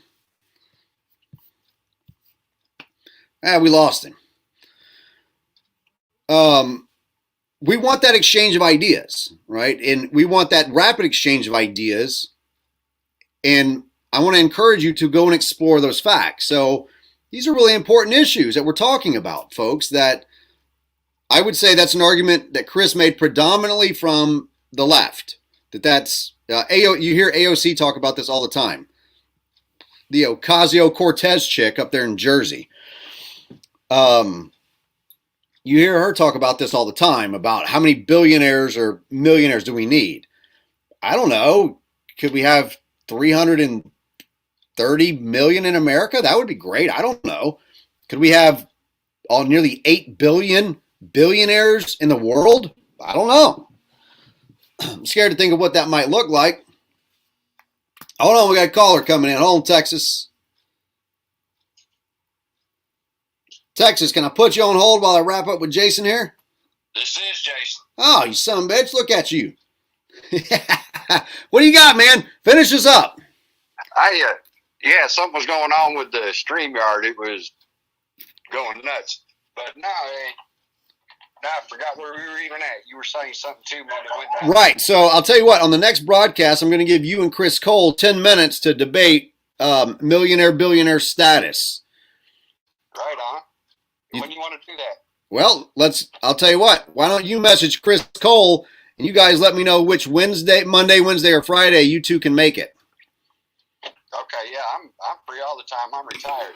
Awesome. Yeah, well, reach out to Chris Cole. He's there on the broadcast, and this is part of that connection. He's a great liberty-minded guy, man, and I'd love to exchange the ideas and the friendship. Hey, can you shoot him my number? I sure will. I got you. Who he is or anything? Just tell him to holler at me. All right, got you covered. But yeah, I enjoy coming on the show with you, and I love our conversations. No, we have some great conversations, and we need more of them. So, but I'm not going to let you. I'm not going to let, especially Chris Cole, hog my broadcast debating, because me and that guy debate forever. Me and Chris we just debate and debate, and but it's in good fun. I mean, he's a good guy. He's humble. He's willing to learn and to grow, as am I. And I think that people seeing that exchange of ideas and different opinions in a civil way, and learning more and growing more from one another, and having humility to say, you know what, I was wrong here, or I didn't have all of my facts correct, and now I have a slightly different view than I did before. So, dude, I appreciate you calling in and hanging out with us, man. Oh, of course. No, and that's all I look to do is engage people, and they always say things, and they never actually give out where they want to go with it. You know what I mean? They give the talking point. You want the solution. That's just it. Cutting to the chase. You want a fucking solution. Yeah, I'm all for it. Hey, you think we need to get more of the pie from them? Okay, how do we do it, and why for? What are we going to do with that money? Right. Because nobody ever says what we're going to do with it. Right. Where's it going to go? Grandiose idea. Okay. Yeah. Fair enough, man. It's a fair enough point. What do they want to do with it once they get it? Where are they going to put it? Who are they going to give it to? Who decides that? Who decides who we give it to? Those are all fair points. So I'm all about liberty, but it comes with responsibility. That it does, right? The exercise of those personal liberty, as long as, again, you're not hurting others. I mean, if you want to go over there and you want to shoot off cannons on your property in Oklahoma, I don't give a shit. But as soon as you blow up your neighbor's hogs or your neighbor, now we all care. Now we give a shit. Yeah. If I'm not aiming them at the next door neighbor, we're good. Right.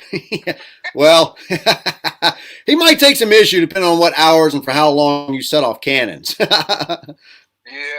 maybe a little bit. I've got a really interesting one that I'd like to know your thoughts on.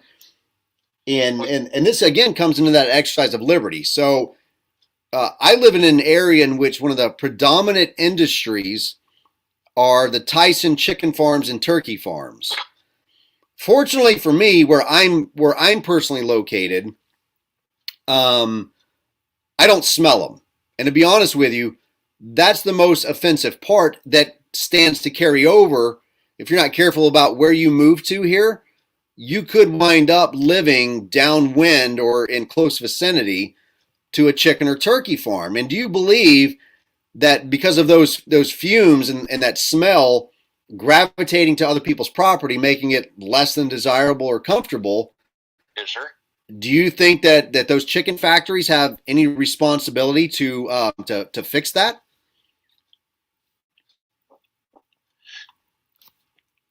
Well, it's a double-edged sword. Did you move in before or after that chicken farm was there? Oh, great point. That's a great point. Let's say, or they put in the housing development. Let's say I moved in after they had already put it there, but whenever I moved in, it was non-operational. There were no chickens. It wasn't open for business. It was closed down, but it reopened. And now I'm dealing with it. Oh, so it's more along the lines of off season. Yeah, well, for whatever reason, they didn't have chickens in that factory, and maybe they had some health code violations they had to bring up. Maybe they had some equipment malfunctions. But in the time that I came down, and I'm not saying this is just an example, it's not happening for me. I see where you're going. Right, but let's just say somebody came down and they moved into a home not knowing, or we could even say that the winds in particular that day when they visited their home were blowing in a different direction, and they never smelled it. That's entirely possible here. Do they bear any responsibility as a business to clean up the exhaust gases that are clearly, offending a lot of people in their homes? You think they're liable? They should be sued? I think at best they should be approached with not so much a lawsuit, but the surrounding neighbors, if they're having an issue with it, should approach them and try to come up with a way to with, diplomatically come up with a way to get it, because I can almost promise you it's the waste you're smelling. I used to haul Right. chicken. Right. All right. So let's do this for a moment. I'm the business owner. You're the citizen that bought the home. Now you got me on the phone, and you want to tell me about your problem. I bought the home 6 months ago. At the time, your plant was empty. The realtor, nobody disclosed to me that you were going to be opening back up, much less what the business was. Now the smell is killing us every other Thursday when the wind blows to the east. So we would like to come up with a solution viable to both parties as to how we can take care of the waste in a proper manner to where it is not affecting your neighbors. Well, I'm in compliance with all state regulations, sir. I'm in compliance with the health department. I'm in compliance with the Consumer Protection Act. I'm in compliance with all of the Arkansas laws and statutes regarding a chicken farm. So I don't know what you want me to do for you. At that point in time, Huh? at that point in time, as I would have to go sit down with an attorney, maybe a congressman, and come up with a plan with other people that live near said chicken plants in local areas and try to come up with a way through the EPA. You see what I'm saying? Just to Do you think? move the conversation along. A lawsuit ain't going to get you nowhere. Is if they can prove that they are within all the regulations that they have to stay within, there's nothing you're going to do. Okay, so let me ask you this. Sit down diplomatically and try to come up with something that's not going to cost them a shit ton of money, like stepping up the trucks coming in to haul it out instead of doing once a month, do it twice a month to come in and get it. So Paul Anderson thinks it's his opinion that it's your right to move. No one's holding you there hostage. What do you say to him? Say to him? Yeah. While you're right, no one is holding a gun to your head telling you you have to stay there. You're exactly right. But two things. One, if they did not, the realtor did not disclose to you at the time what kind of plant that was, or that it was going to be reopening, that it was owned by Tyson, you have a failure to disclose at that point in time.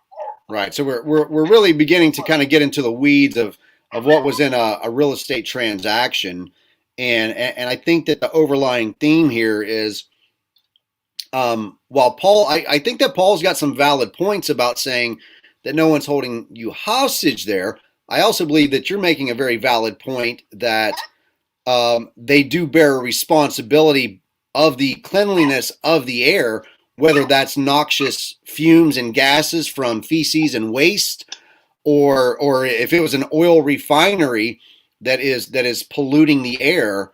I believe that they have a responsibility to the cleanliness of that because of the production of their product.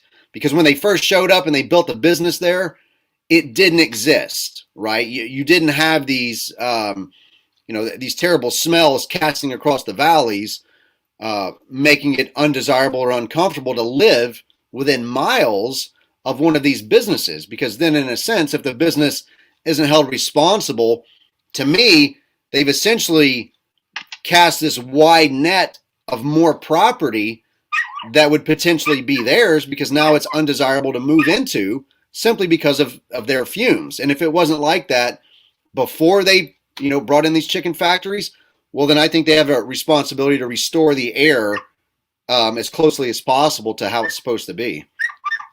Yeah.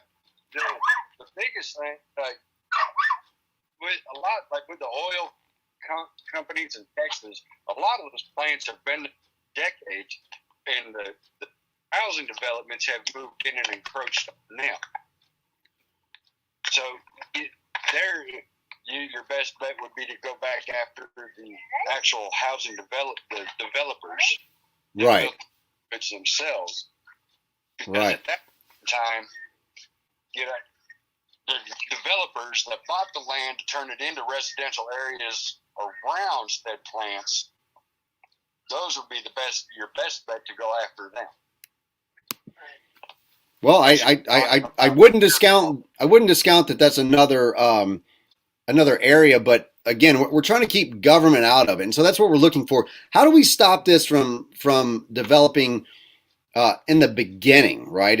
Should that Paul thinks we don't need more laws on the books, but if there's no legal, now I'm not arguing, I'm just kind of playing devil's advocate and playing back and forth here of different sides. Oh no, you're doing a good job. But if there's no regulation in place, how then do you prevent from the beginning these, say in this case, these Tyson farms? How do you prevent them from polluting the air with the smell of chicken feces across miles and miles of other people's property?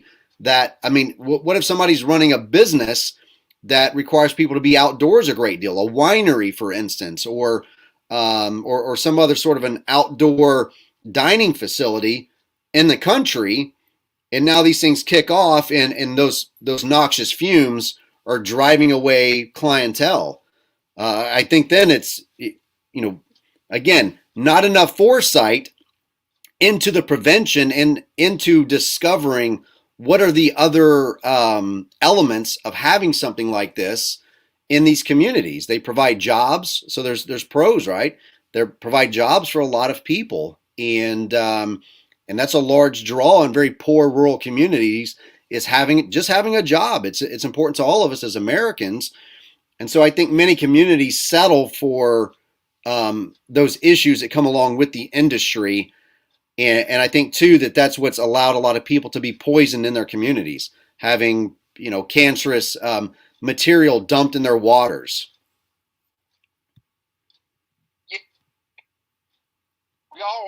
You also have to look at hindsight. Hindsight's always 20/20. Oh, they know all about these smells now. I'll tell you that.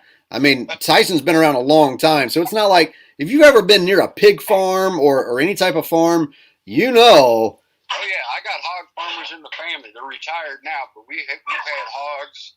Right. Family for generations. Yeah. Yeah. So that's what the biggest thing is. These rural towns, they know comes of those factories, but what they don't do is they don't stop housing developers from building right up against it. And that doesn't fall on the factory. The factory has been there. The chicken plants, the chicken farms, they've been there. They very rarely pop up a new one. There's no money in popping up a new one. There's money in expanding them. Right. I don't know, man. I've watched a lot of chicken farms, new buildings being built here across the state of Arkansas in this region, in this river valley that I live in. They've popped up quite a bit, and I see them growing. It seems like a very lucrative industry for those living here, at least in in rural Arkansas.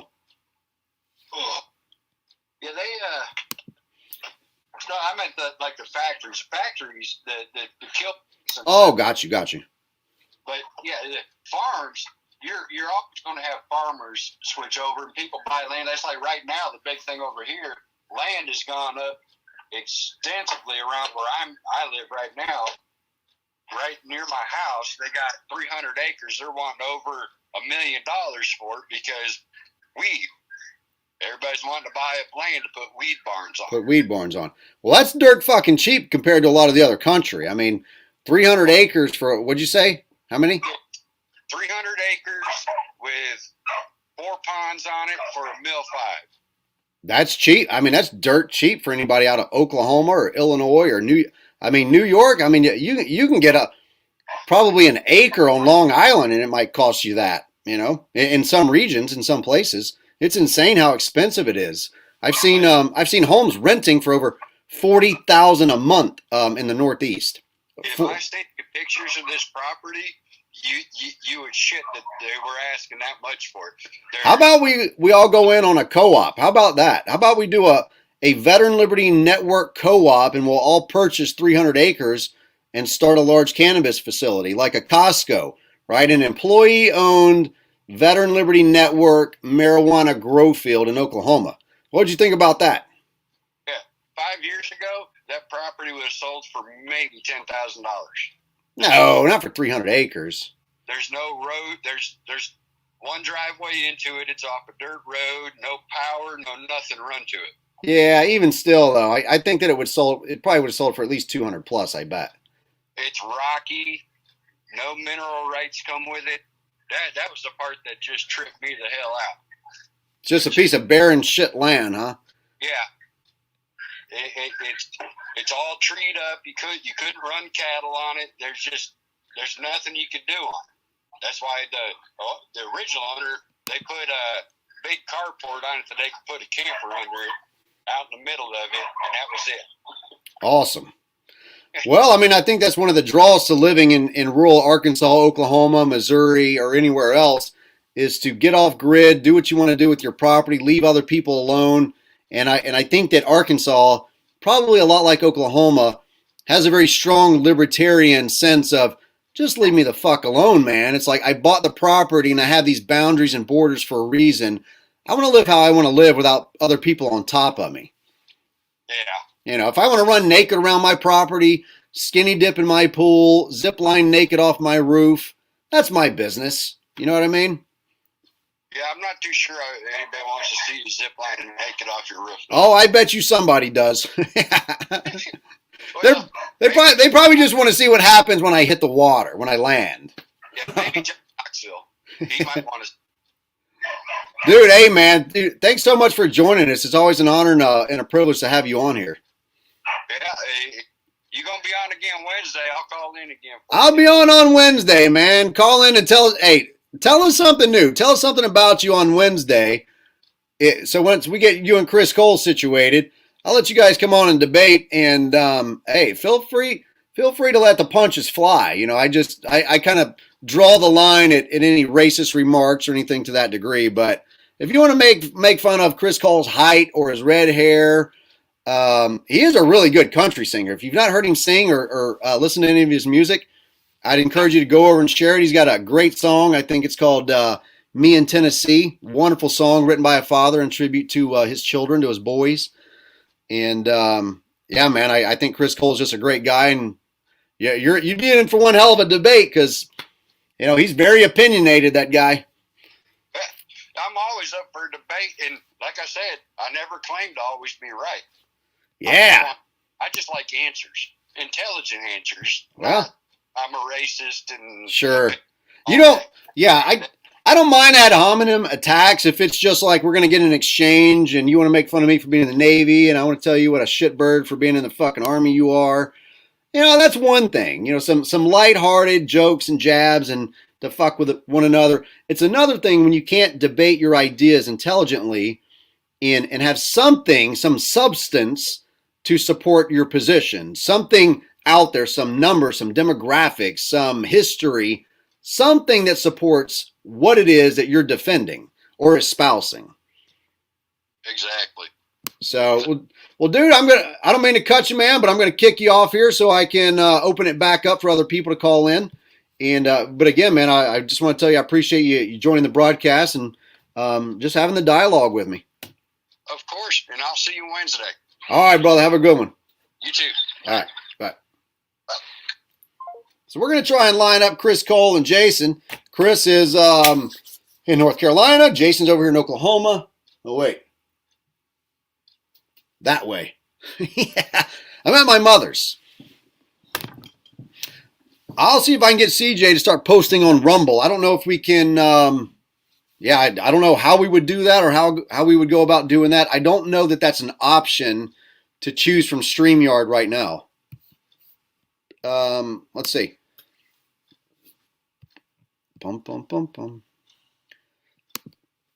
Add a destination.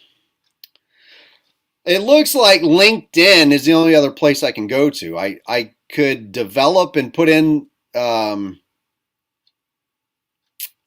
we can stream to other Facebook pages, Facebook groups, Facebook profiles. We can add in LinkedIn pages, LinkedIn events, LinkedIn profiles, YouTube channels, Periscope, which is Twitter, Twitch, and then some other thing called RTMP server, which is some geek shit that I don't care about. Don't care about. This is the guy making everything happen. So throughout this broadcast and the show, you're going to see CJ a lot. He's going to be my executive producer, and we're going to get things hammered down to where we fall into a groove, right? But we've got to learn one another's kind of pros and cons, things that we do right, things that piss us off, and learn to work together, right? It's a team effort. And so there's a lot of discussion and conversation that has to go in behind the scenes with me and CJ. And we're going to save some of that. We're going to put it on the Patreon account for you to watch. So you're going to be able to tune in as me and CJ do. I don't know. We might do Wake and Bake and Coffee while you get to hear us dialogue about what we're going to be discussing in the coming days and weeks. Patreon account, of course, is where we're going to reserve material for those who support us on Patreon. And that's what it's for. It's for content creation. It's for networking communities like this together that otherwise they're not connected to the degree that they should be. And what all that's going to expand into is anybody's guess. I don't know. But I have no doubt with the help of CJ, people like Jason and others, that we're going to continue to grow and do great things. We really want to travel the country. We want to embed people in these events, do interviews, conduct interviews, and find the problems in our country, draw them out, and get them onto larger platforms aside just from your local news station. The problem that I'm running into is that there's millions and millions of you that are being traumatized. That's the problem. And to be able to handle all of them every single day, it's too much for one man. And I can't do it. CJ could attest to it. Chris Cole could. All of these other people with their own platforms can attest to how many of us are out there and are hurting, and we're tired of it. So we want you to be outspoken. We want you to fucking say what's on your mind. We want you to support us. We know a lot of you can't get out there and do what we're doing, and we need your support. We need you to sign up at Patreon. We need you to buy a t-shirt or a cup, because then we can go out and we can buy better gear. We can get to more places. We can do more things. And that's ultimately what has to happen. People invite me all the time to California, Washington, Hawaii, Australia, the UK. And I want to come and I want to dialogue and I want to bring, these messages to more public platforms. And I want you to come along the journey. We want you to be a part of that. So join us, be a part of it. Create your own platform if you want to. And if the platform is good enough, if you've got a great message that we think we want to share with the network, we'll tap you in. We might even let you join on for a brief period of time to see how it goes and go from there. This is part of the free market exchange that we should be teaching our kids, right? Just like a gentleman came on earlier and he wants to do some business with me. That's fine. Part of what he wants to do is selling t-shirts and cups, or where we can use that business for printing services. Great.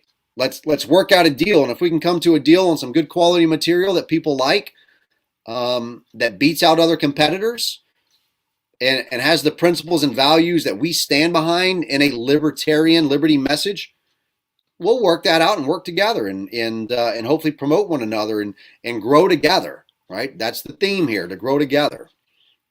So with all that being said, man, I think I'm going to wrap up. We had some wonderful conversation. A lot of you called in. Thank you again for calling in and spending time with us today.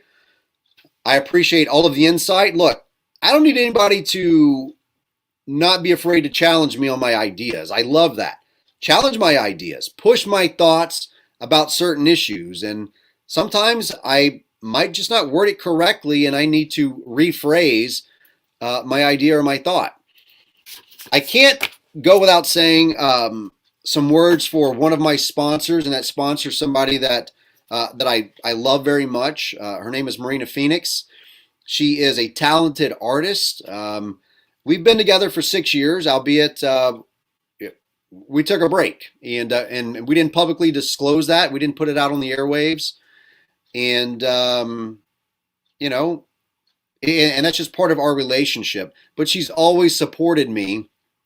She's been there for me, and she continues to do so. And we're trying to just see where things go at in our lives. But like anyone else, She's working her ass off to get ahead in life. She's so incredibly talented.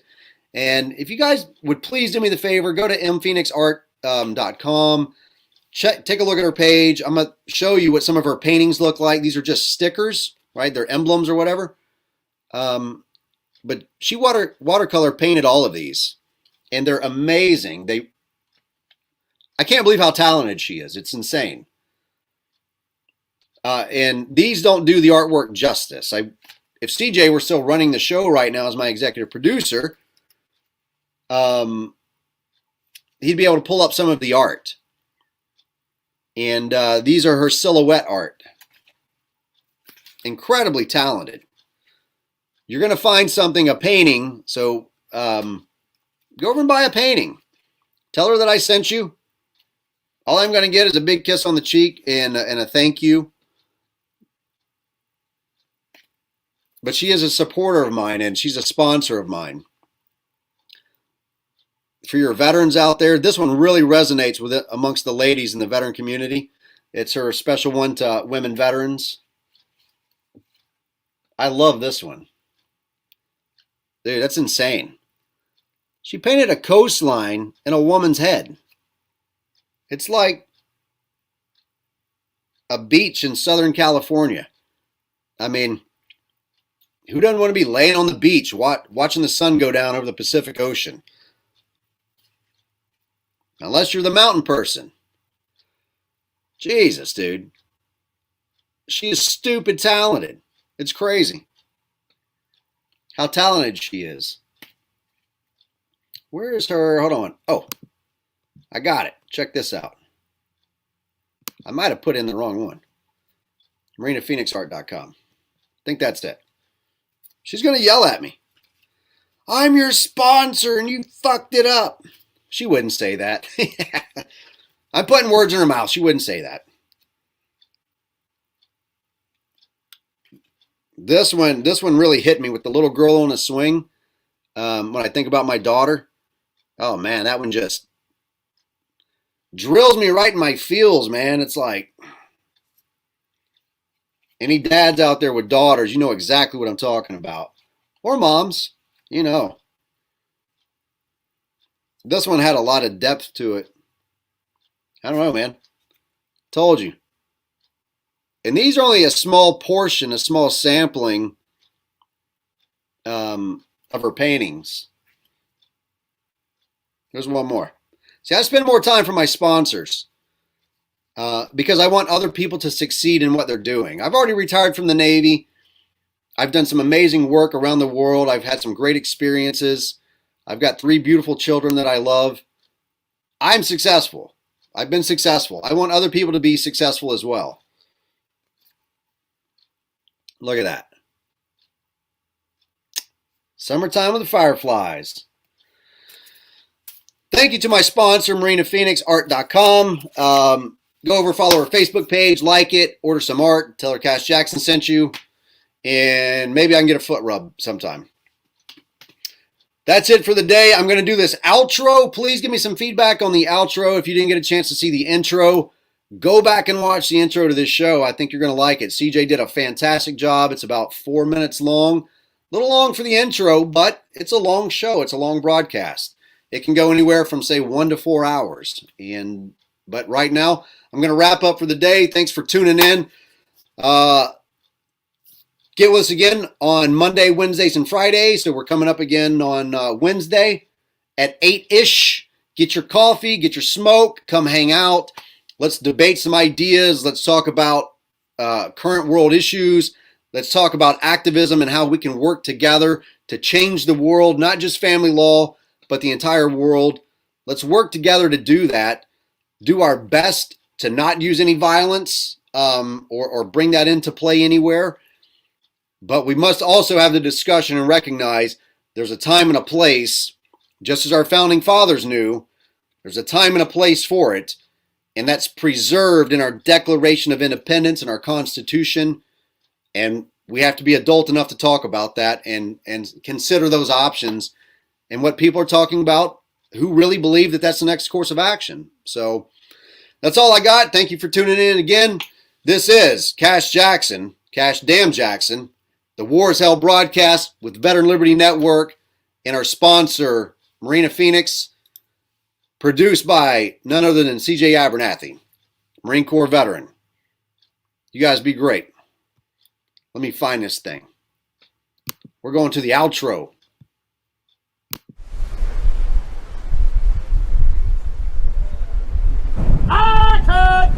Shut up!